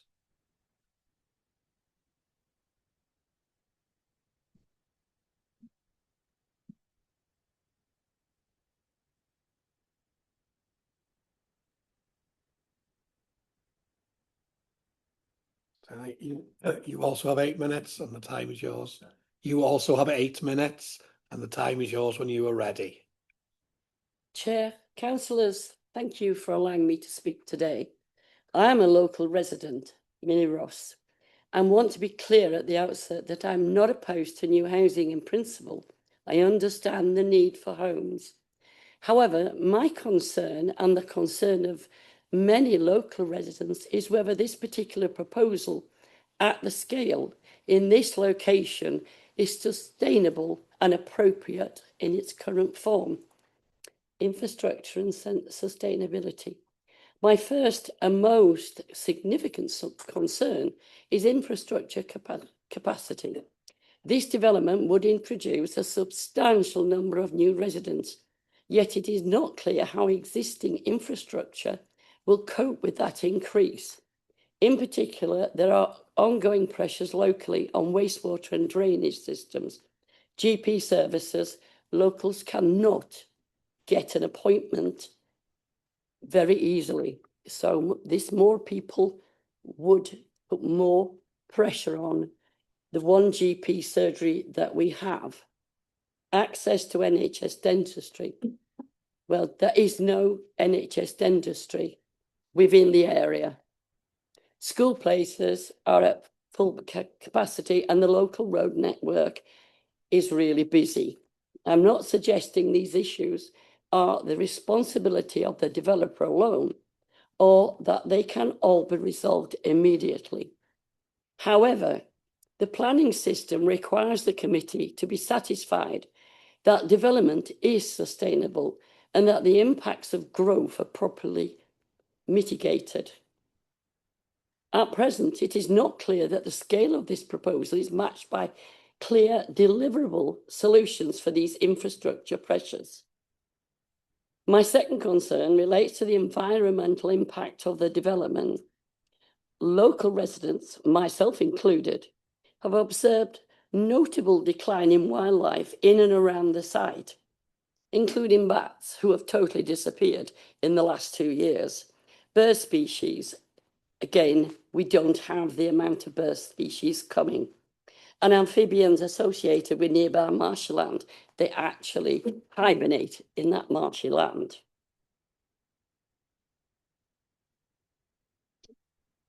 Sorry. This raises the concern as to whether the current ecological assessments fully reflect on the ground conditions, particularly in relation to species that are seasonal or difficult to detect. The committee must be confident the ecological evidence is up to date, comprehensive and reflective of current site conditions, and that the biodiversity impacts are fully understood before consent is granted. This is especially important given the site's greenfield nature and proximity to established habitats. My third point concerns the scale and density of the proposal. This is a high-density development on an edge of settlement greenfield site. While individual elements of the scheme may appear in isolation, the committee must consider the cumulative impacts of the development as a whole, particularly when added to the existing and approved housing nearby. The question is not simply whether housing can be built here, but whether this level of development is proportionate to the character and capacity of the area. I would also like to raise concerns about residential amenity, particularly in relation to building height. Because of raised foundation levels, the effective height of the proposed dwelling is increased. This intensifies concerns around dominance, loss of outlook, and impact on neighbouring properties. Finally, I am concerned about the extent to which key matters are being left to future conditions. For a development of this size, issues such as infrastructure capacity, drainage performance, and environmental mitigation are fundamental. The committee should carefully consider whether too much is being deferred rather than resolved at the point of decision. In conclusion, this is not a question of whether development should happen, but whether the committee can be confident this proposal is sustainable, proportionate, and adequately mitigated in its current form. Given the unresolved concerns around infrastructure, ecology, scale, and residential amenity, I respectfully ask the committee to consider whether approval at this stage would place unacceptable pressure on local services, the environment, and existing residents. Personally, from what I have experienced, I have experienced flooding within my garden coming from phase 1. They said that had been resolved. The trouble is that there is a main drain behind my neighbour's wall.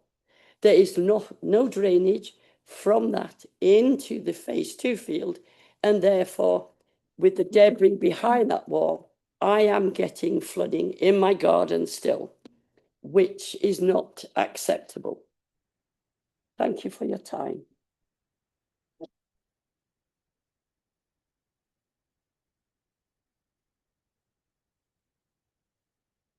Apologies. Thank you. I'm Andrew Turner. Can I invite Mr. Joe Borsden, please?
Apologies, members, for my coughing out first.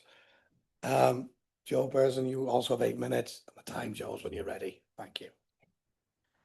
Thank you for listening to our objections today.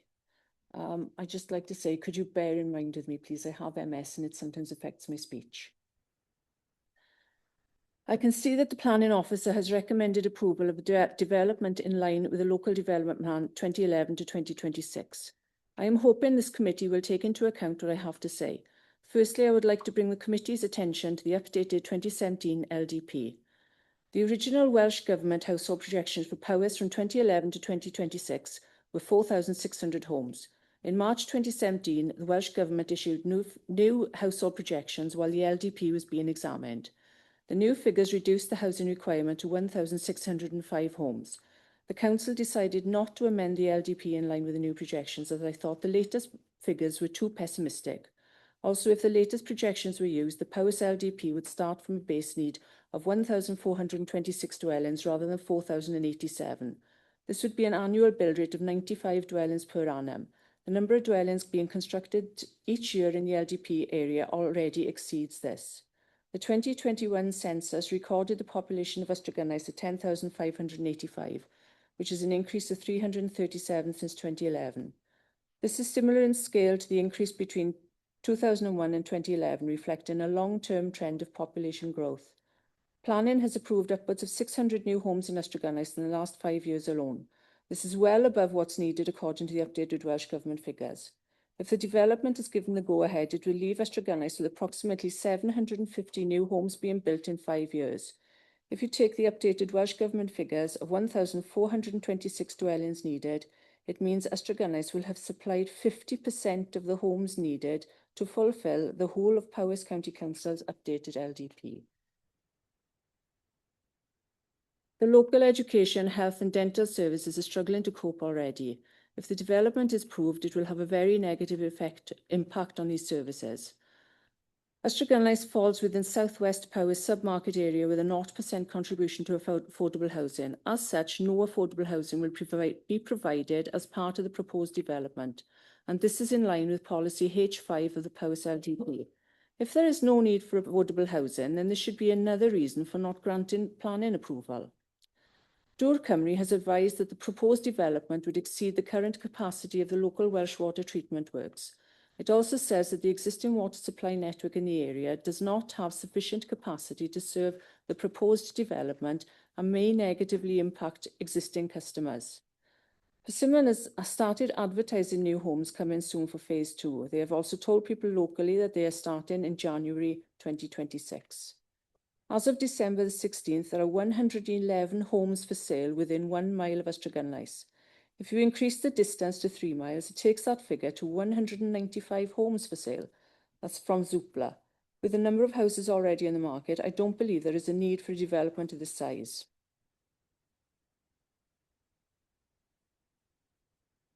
There's currently an online petition which over 600 people have already signed.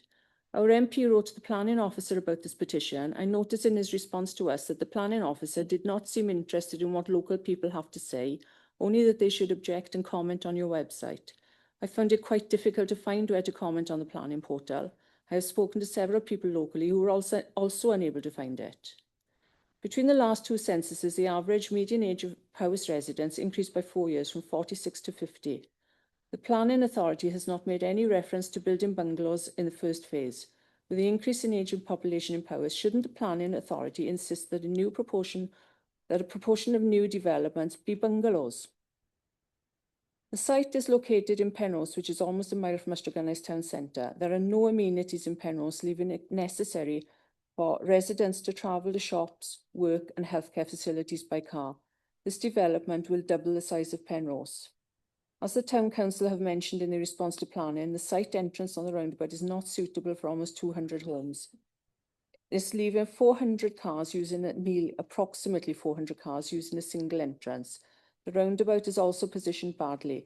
Persimmon have planted shrubs that block the line of sight of traffic leaving Cwmtawe Road. It makes it difficult to see cars coming around the roundabout. With the added traffic coming from the site, there will be an increased chance of an accident occurring. There is very little public transport locally. I hope the committee will take into account that new homes will be built directly behind homes on Cwm Tower Road, Mina Rose and the Phase 1 development. I will have the pine end of a house next to my boundary wall. I note the planning officer considers 20 metres an adequate gap between properties. Like other residents here, I believe this is too close. I also believe the development will cause our gardens to flood. There are several homes in Cwm Tower Road that have had our drainage pipes placed in gardens. The pipes lead into the field behind the properties. If this is blocked off, the gardens will flood. We built our own house in between properties on Cwm Tower Road. After performing percolation tests for drainage, it was found that our garden could not be used for a soakaway. We had to direct our drain off into the main sewer instead. There will be an infringement on my privacy and light, and the site will cause noise pollution. There's a lot of noise from dust from Phase 1 site. I had to bring my washing in on several occasions over the summer. The main road has also suffered from mud and debris being dragged from the site. I believe it would be much worse if planning is approved. There are 2 sites locally on the LDP that can be used that would not directly impact on people's homes.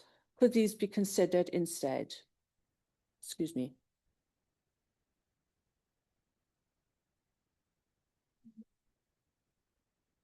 Our old neighbour, who sadly passed away, told me on several occasions that no one would ever build behind us because he knew of people, including himself, who used to mine for coal there.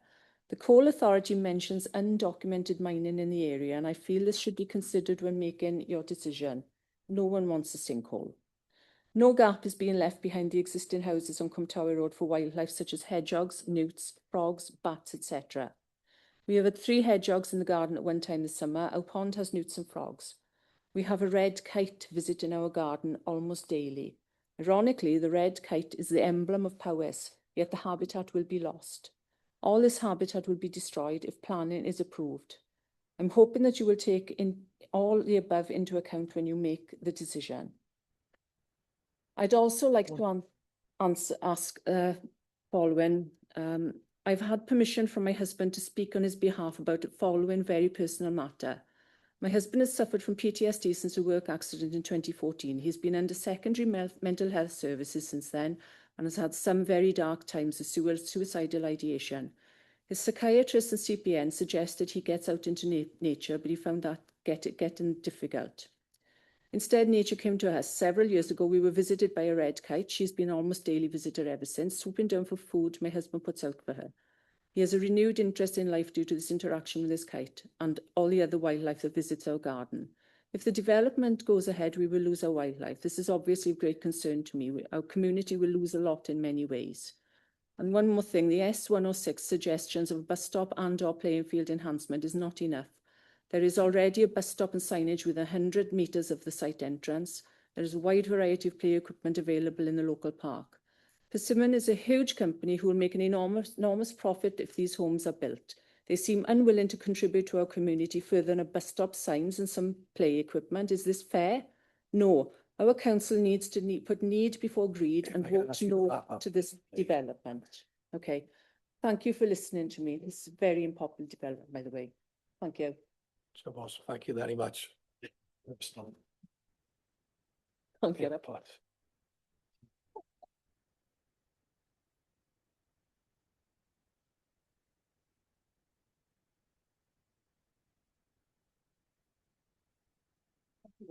Thank you very much. Can I ask, please, the applicant, Mr. Luke Graterola, please? He's online, is he? Yes, good afternoon, Chair and members. Good afternoon. Good, thank you. You have 16 minutes, if you so wish, to address the committee this afternoon. Time's yours. Thank you very much, Chair, and thank you again, members, for the opportunity to address you today. And thank you to officers and consultees for the detailed work undertaken on the assessment of this planning application. Given the comprehensive report and recommendation for approval, I will keep my comments brief. I will look to pick up some of the comments shared by other speakers a moment ago. As mentioned, and as you read in the report, the application before you seeks planning permission for phase 2 of the wider Penrose redevelopment for 152 homes. As members will be aware, and has been mentioned today, the principle of residential development on this site has already been established through the allocated status of the land in the Powys LDP. and proposes a successful continuation from phase 1. Phase 1 has demonstrated a strong local demand and is now complete and fully occupied and going through the 38 process.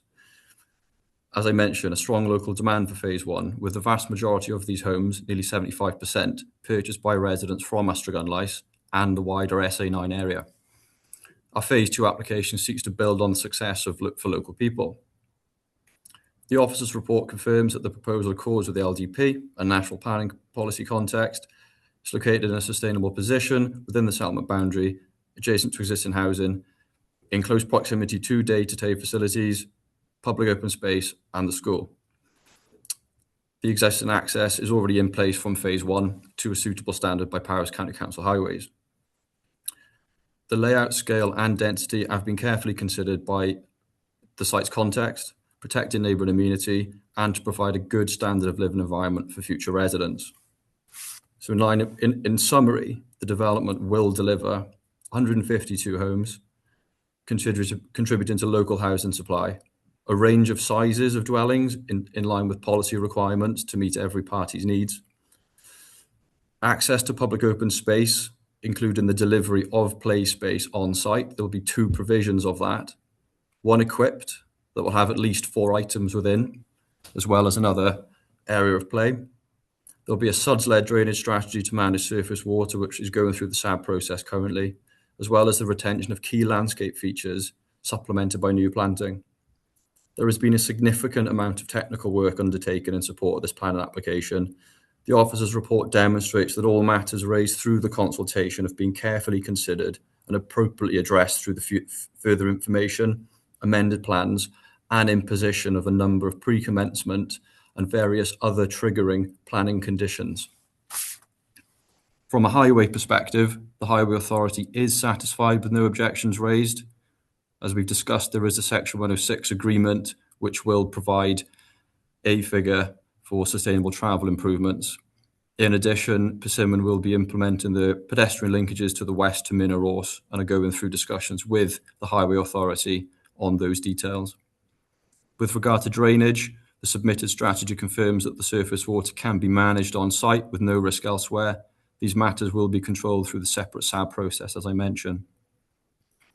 In terms of ecology and landscape impacts, which have been a key consideration throughout, additional survey work has been undertaken where required, and the proposals include buffer zones, retention to important boundary features, dark corridor for bats, as well as biodiversity enhancements, which are a key and critical element of planning policy guidance today. All of these are accounted for within the detailed landscapes plans which could be approved, as well as the extensive ecological reports that are submitted and could be approved. Officers, ecologically, and Natural Resources Wales are satisfied, subject to conditions, the development is acceptable in these respects. Touching on to some comments received in terms of ground conditions and the historic mining legacy, an extensive amount of work in terms of probe drilling has been undertaken over the summer months.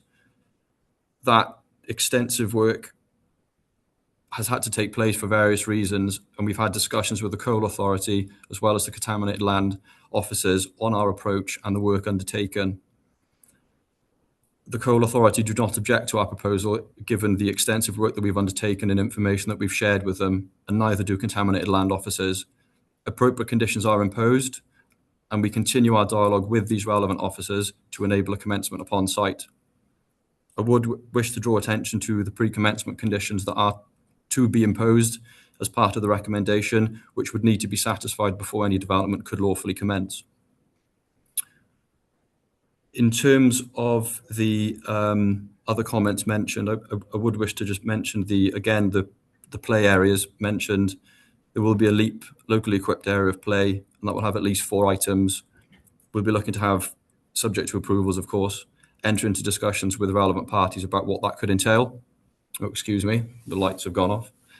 And again, there are a number of extensive pre-commencement planning conditions that we would need to satisfy before we can lawfully commence any development granted, should it be so. In conclusion, Chair and members, the application has been assessed in detail against the development plan and all the material considerations. Officers are satisfied that the proposal represents a sustainable and policy compliant form of development with no outstanding technical objections. On that basis, and in line with the recommendation before you, I respectfully ask members to support the application. I thank you for your time. Thank you very much, Mr. Grassroller. I believe that concludes the speakers we have in relation to this application. First to indicate, Councillor Vaughan, sgwelwch yn dda. Diolch Cadeirydd.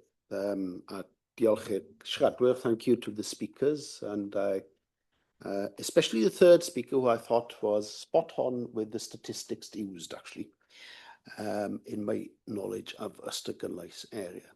I notice in the report there's a great deal of references to bat survey reports and reptile surveys and tree protection plans and biodiversity enhancement plan, but I don't see any reference, and I've read it 3 times, to TAN 20 and sustainability and the fact that it is classified as Welsh-speaking community. The LDP allocation would have been considered at that time. I thought you might say that. So why, therefore, in another application we're considering later on today, it says the application site is a housing site identified for residential development and reference P32HA1 within the adopted Powys Local Development Plan 2011-26 LDP is within the development boundary of Llanfyllin, which is classified as a town within the LDP, and then it goes on with the following page, Welsh Language Plan, and then it goes on to saying the need for a Welsh Language Action Plan, etc., in accordance with TAN 20. So what we're saying, basically, we've got a development of 13 houses in North Powys, which you were expecting to meet that threshold, but we've got and yet we've got a development much larger of 152 in South Powys, which 2 fingers have been raised to it and total ignorance. Yet, in general terms, Ystad-Gynlais is much, much more important in Powys.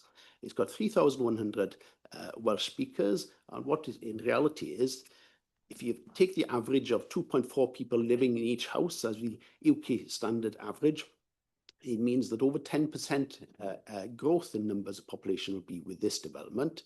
And in the last 10 years, last census, the population percentage of Welsh speakers in Ystad-Gynlais fell 7%, the previous 10 years by 10%. And there's 2 reasons for that.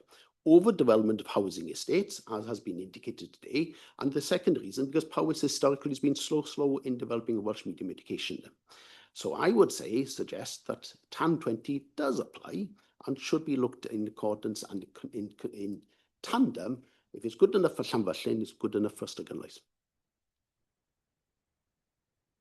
Thank you, Councillor Vaughan. And on that basis, I would say, and I'm not asking, I'm demanding, this matter should at least be deferred until that is done. Thank you very much. Thanks, Lil, for those passionate comments. Just to clarify, the Llanfyllin application, that was voluntary submitted, the Welsh Language Action Plan, I think it was called in that department. So it was voluntary submitted as part of that. It wasn't a request from officers that was submitted. I very much hear your comments. Our policy in the LDP does apply only, I think it's windfall sites, and those adjoining, I think the wording is, sorry, I haven't got it in front of me. So when this site was allocated for housing, Welsh language would definitely have been considered at that point. I appreciate where we are with the LDP. I think it would be in members' gift today that if they did want to add a condition similar perhaps to applications passed for an action plan or similar to be submitted, I think that definitely would be in the gift of members if they wish to do that. But I'll allow the discussion to take place further. Well, I well remember the development of the last LDP and going to the public inquiry and things. And this is part of the inconsistencies within Powys. And I hope the new LDP rectifies that, of which I'm still waiting to see the relevant section, actually. I would say at minimum that should be included in any conditions. I think it is a material factor and a contributing factor. I also, however, think that this is overall an overdevelopment. However, I do accept it is in the LDP, so you would need any reasonable planning concerns to justify any potential refusal. But that is my train of thought. Thank you, Councillor Elwyn. Thank you very much. Councillor Tom, please, and then Councillor Edwin, and then Councillor Gareth. Thank you, Chair. This is a technical question. This is an area of mine workings, known mine workings. It was good to hear that there'd been probe drilling, but we didn't hear what probe drilling found.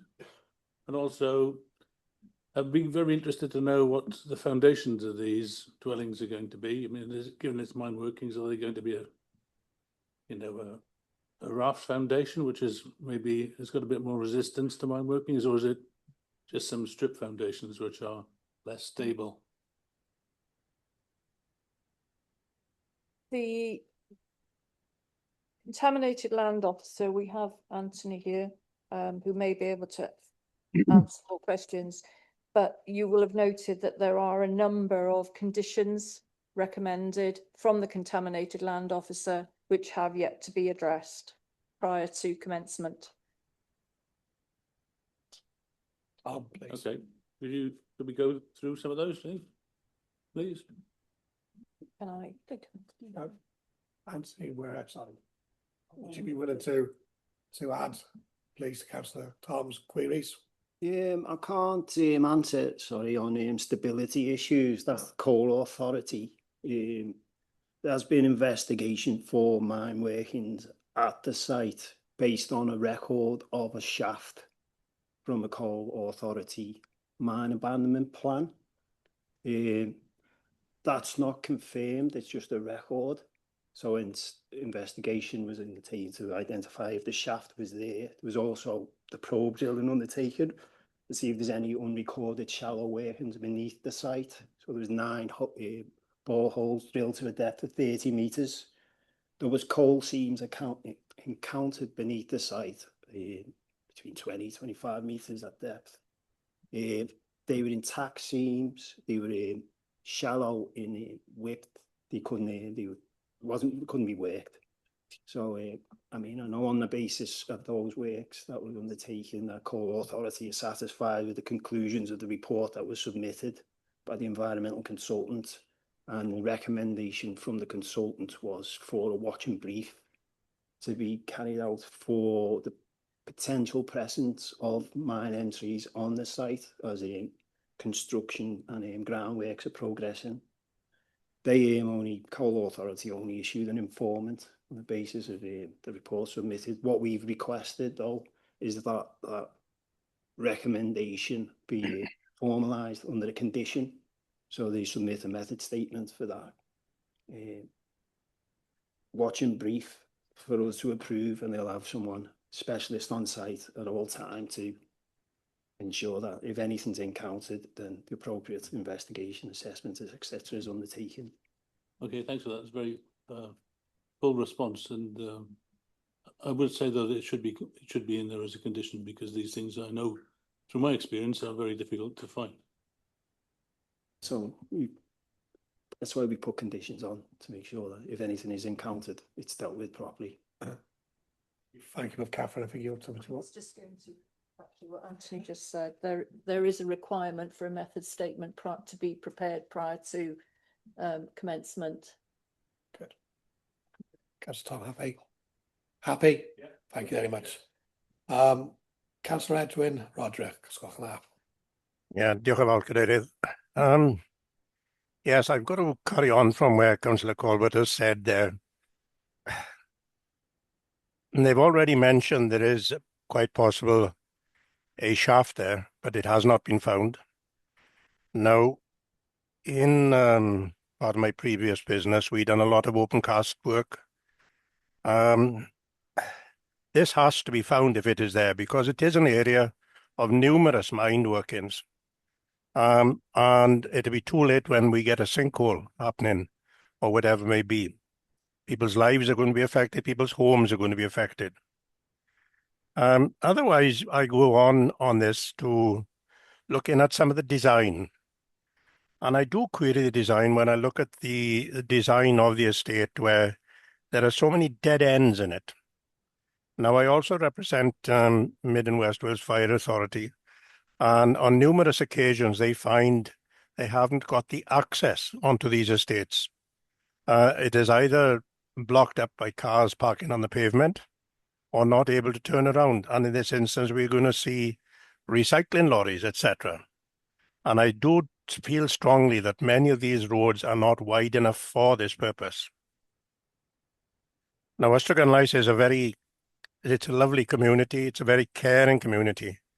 And if there's any shadow of doubt, that has to be put one side, and these people have to be satisfied that it is safe to go ahead with this. And it was mentioned in the last presenter, there are no bungalows. Why?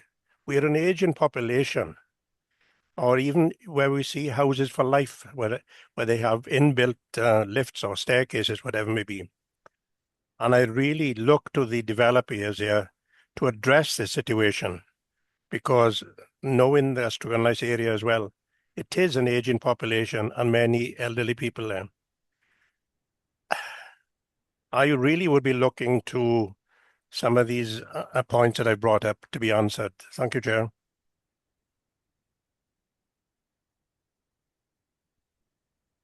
Thank you, Councillor Edwin. Can I bring Highways in here, see for some comments, please, in relation to the refuse, in relation to the fire, and the take on the design of the. Yeah, I think we're rather fortunate, I think, in Highways now. All residential developments now for a number of years have been designed in accordance with the CSS, All Wales Design Standards. Historically, each authority would have had their own standards, but now we use an All Wales one. And when that publication was put together by that society, people like the fire service, ambulance service, etc., would have been signatories to that document, so they would have looked at that. So I'm fully content that it's designed in accordance with those standards. I think as some of the comments Councillor Edwin has brought up, I think we've all experienced it on some of the historic developments in Powys, probably from the 1960s, 70s, where there was no off-street parking provided in these developments. They are quite challenging because the cars are generally parked all over the pavements. But since that time, you know, off-street parking is a minimum requirement for highways, so I think we've alleviated those concerns. There was a fully comprehensive transport assessment submitted with this application. As has been noted, it's a phased development. The infrastructure went in as part of phase 1 with the mini roundabout.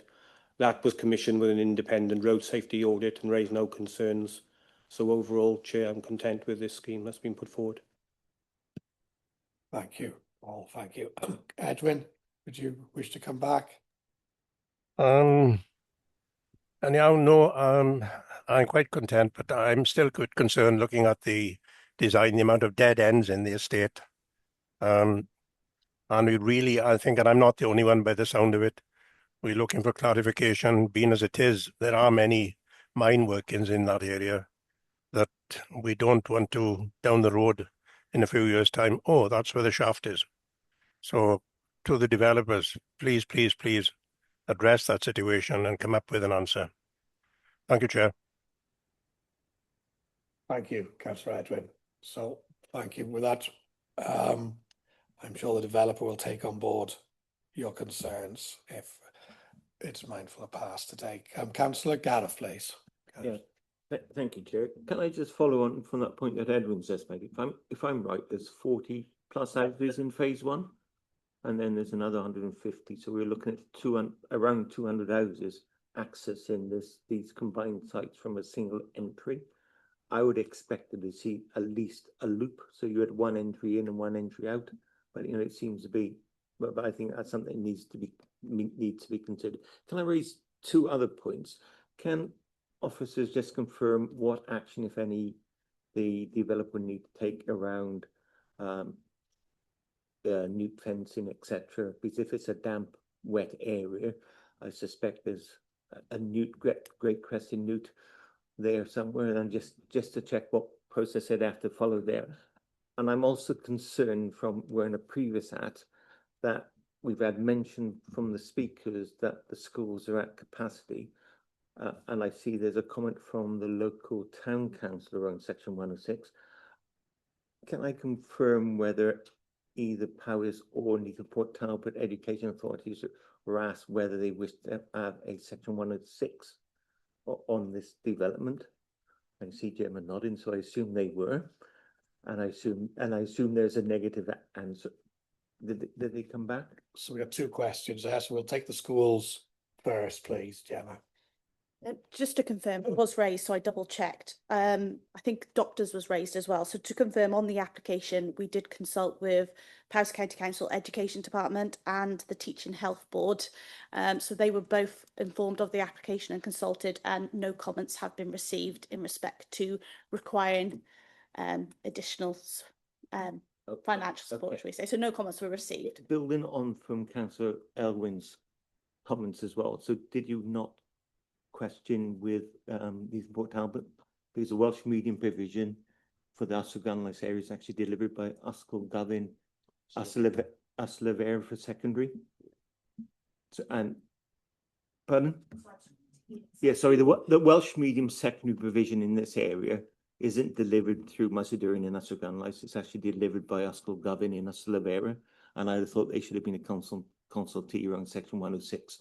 And if Elwyn is happy to propose that we should defer this for further information, I think we should go back to the education service, perhaps where there should be a section 106. But I think from those two combined sites, you're looking at about 30 to 40 pupils of primary age, which is over a class.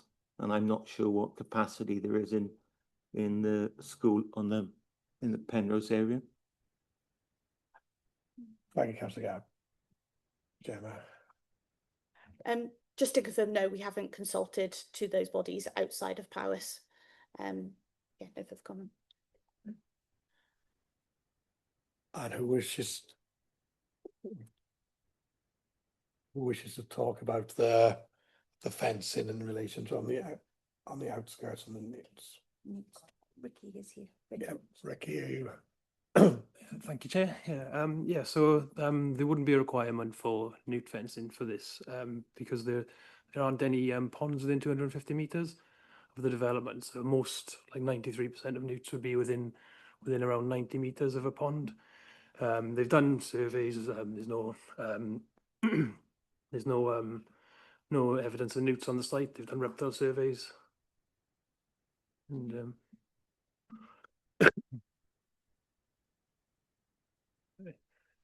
so there's no requirement. There is a condition to go with the mitigation they proposed in the report, which is for reptiles, which also covers really newts, which is directional cutting, an on-site ecological clerk of works, and really I'm satisfied with that. Thank you. Like Gemma, I don't know what it is up here. We're struggling to hear. It's very quiet. Yeah. So thank you, Councillor Gallagher. Does that answer that first part of your questions? Yeah, it seems there's 93%. That means there's 7% that live outside. But that's within 90 metres, within 250 metres of a pond. I accept that, but I'm still concerned about the fact that there's been no response from the education services around section 106 for such a significant development.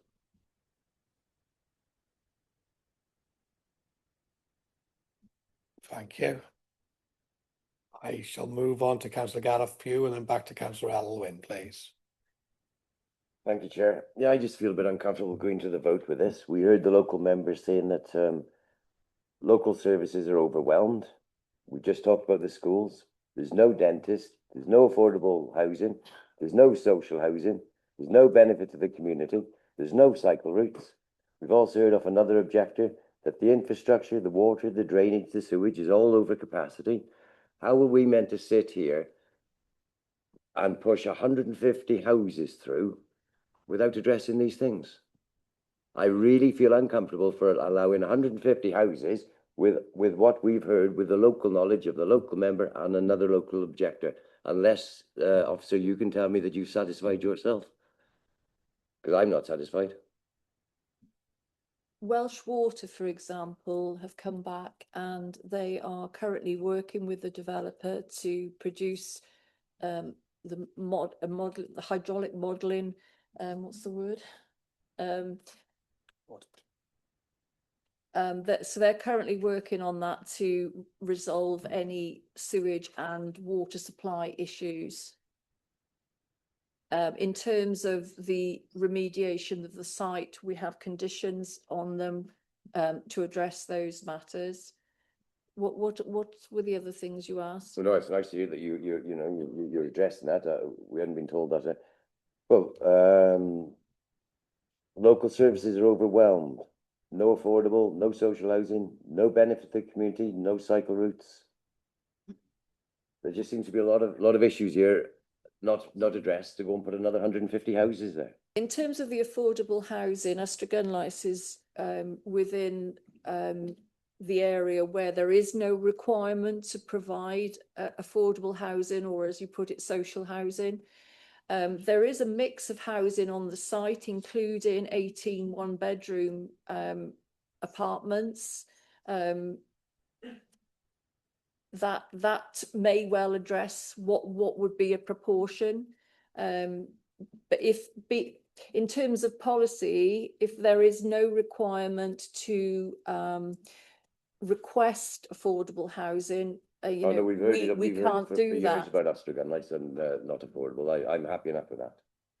Okay, as long as you're happy that these points have been addressed, we'll move on. Thank you. Thank you, Councillor Gareth. For now, I think Councillor Elwyn might give us a curveball. Councillor Elwyn. Would I do such a thing? Yes, you would. Diolch.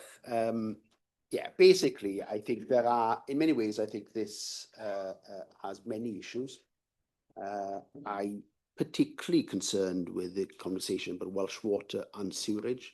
Now, to me, in any development of this scale, that is fairly fundamental requirement to sort out before coming before us.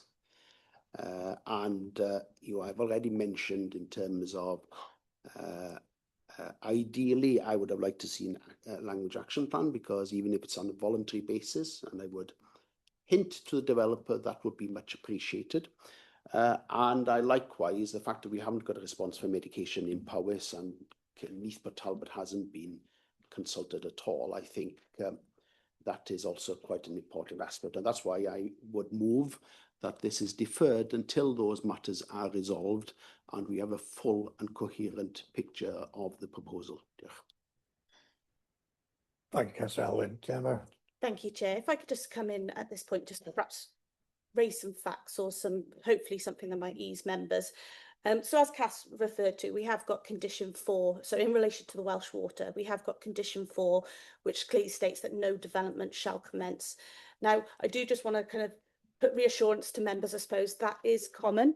Members be aware, shall we say, for these applications in phosphates area, shall we say, at the moment, where perhaps mains capacities don't yet have phosphate stripping, we are putting conditions to allow development to commence until a time then when that upgrade has happened. Now here you can see that the condition does require for surveys to be done to establish that baseline, and it also does say for contribution from the developers to upgrade the scheme. So there is a real opportunity here that the development actually could help bring forward those upgrades, which clearly, as we've heard from public speakers, Astragunlice really needs. So I don't think that's unusual, shall we say, to have such a condition, and it is worded strongly that there shall be no development. So if there was a scenario, shall we say, that isn't met or couldn't be achieved, then there will be no development happen on site. So there is a condition, members, which I think does address those concerns. In relation to perhaps housing need and some of the other discussions we've had, whilst it's slightly out of date, it's probably still very relevant. As of March 2025, there was 3,375 people signed up to the Powys Open Housing Register in Powys. So there is very much a demand for housing in Powys. And the LDP annual monitoring report did indicate that homelessness levels have increased from the previous reporting and monitoring. So I know there has been discussions about the need. It is very much, I would consider, a need Powys-wide for housing. In terms of education, I know has been raised and us consulting them. I just want to refer members, obviously, I welcome the discussions had. It is an allocated housing site. Education would have been considered at the time of allocating it at the local development plan stage, and that would have gone through those discussions and debates whilst that was being adopted. So education would have been considered when it has been allocated. This isn't just a site within a settlement development boundary. It has been allocated for housing under the LDP. Thank you. Thank you, Gemma. I will ask Councillor Elwyn to come back, and then as she hasn't spoken, Angela, if you stand by. Well, on the last point, the existing LDP is coming to the end, and a lot of those stats are quite dated. And I'm well aware that quite a few changes have been in education in the Ystwyth area since that time. So I stick to my proposal that deferment. Thank you, Councillor. Councillor Angela, please. Yeah, thank you. So, Gemma, you just mentioned about the housing need across Powys, but what is the housing need in Ystwyth area? No, I don't have those specific figures, sorry, to my hand, but that's for Powys General. Yeah, and I get that. But the trouble I've got there is if there is a high housing need in, say, Welshpool, this isn't going to meet it, is it? You know, so I think we can't use that as an argument unless we knew what the localised housing need was. But anyway, moving on, I just want to sort of check some things. I think it was Councillor Hugh mentioned about a concern of parking. Was it parallel parking or cars one parked in front of the other? So I'm looking at the map. I don't know if you can bring it on the screen here.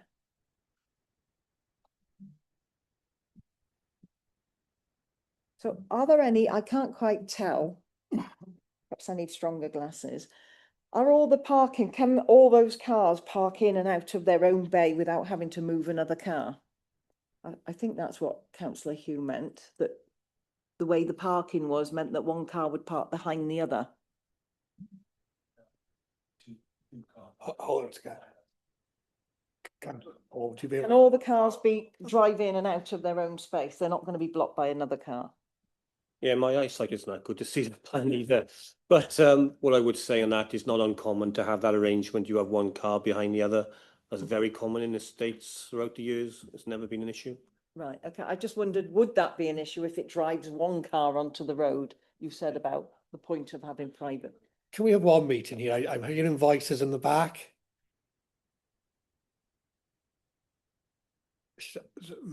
Joe, you're still speaking?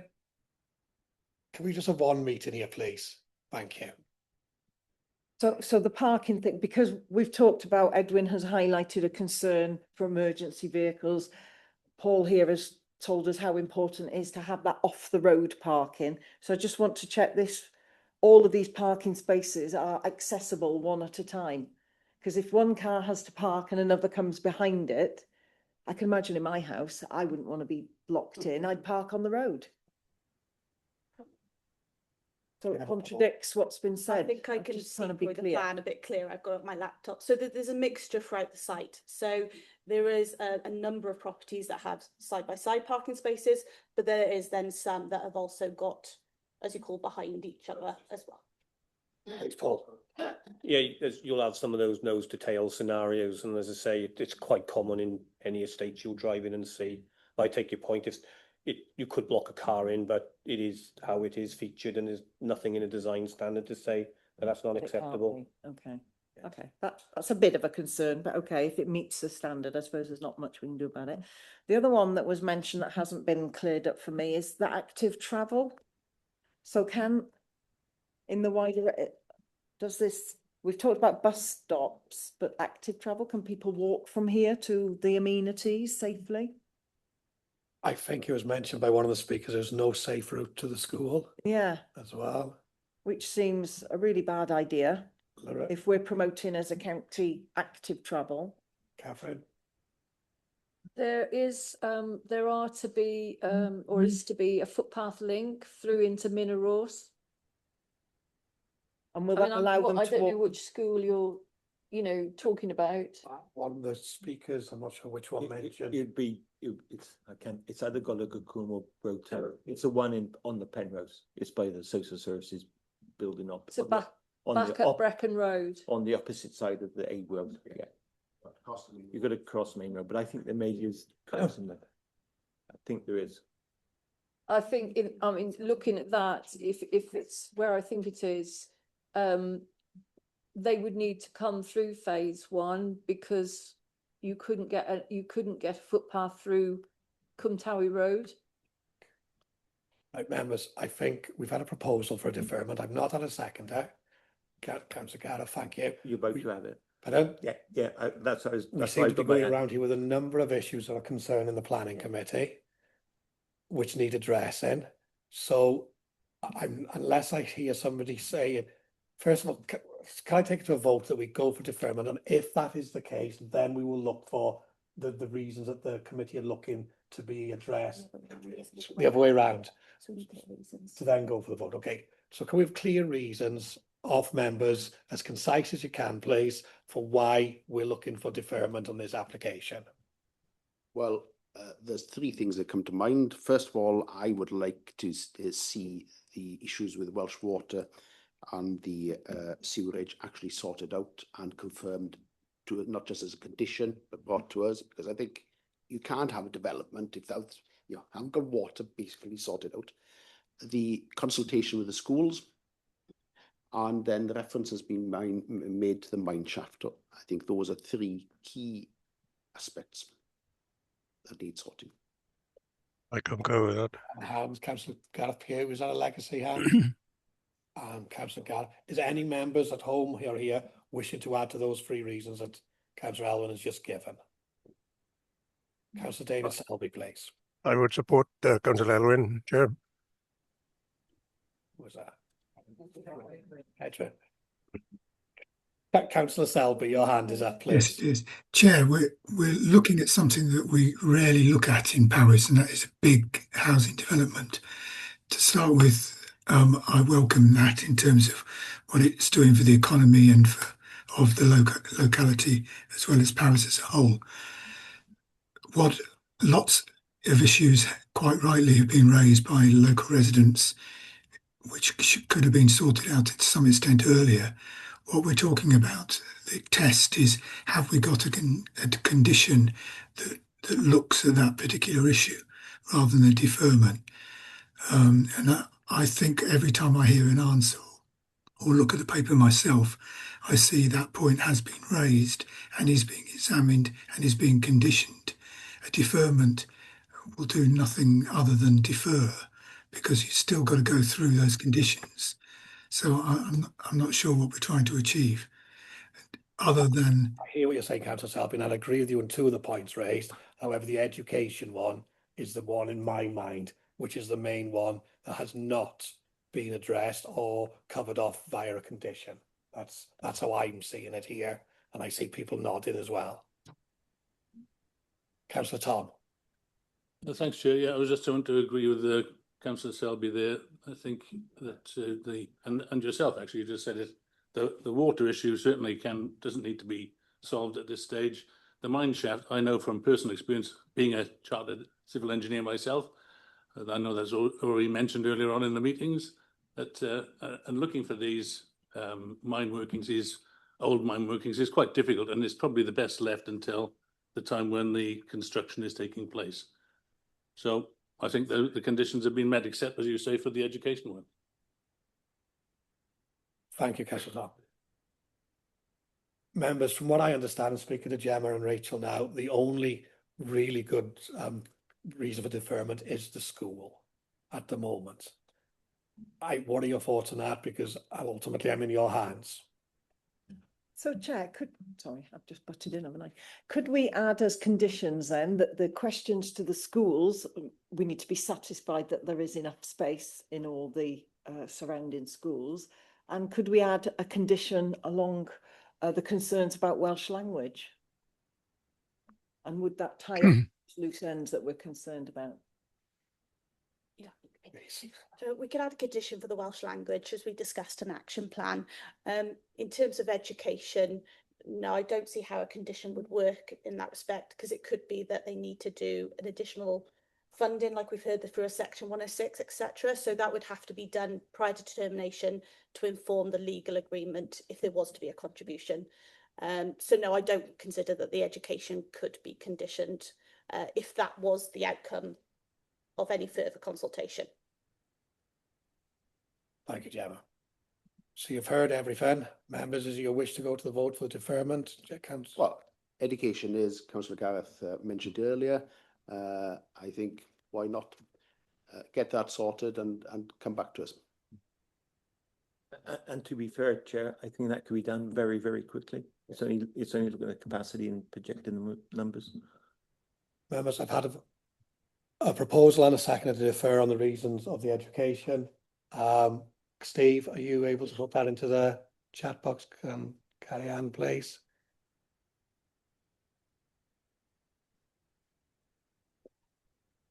It's there now at 4 o'clock.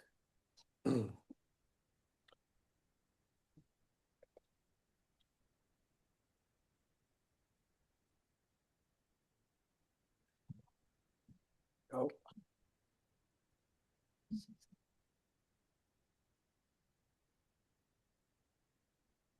Has everybody had an opportunity to vote electronically? Councillor Thomas, our legacy. Yes, How are we looking? See. Yeah, please. Thank you, Chair. 12 votes to defer, 3 against.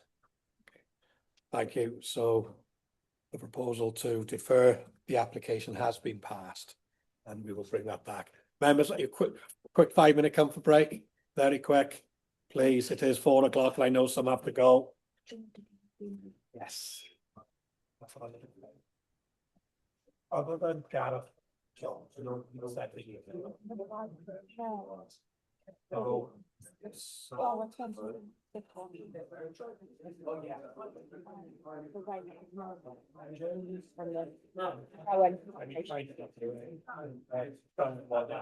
Yes.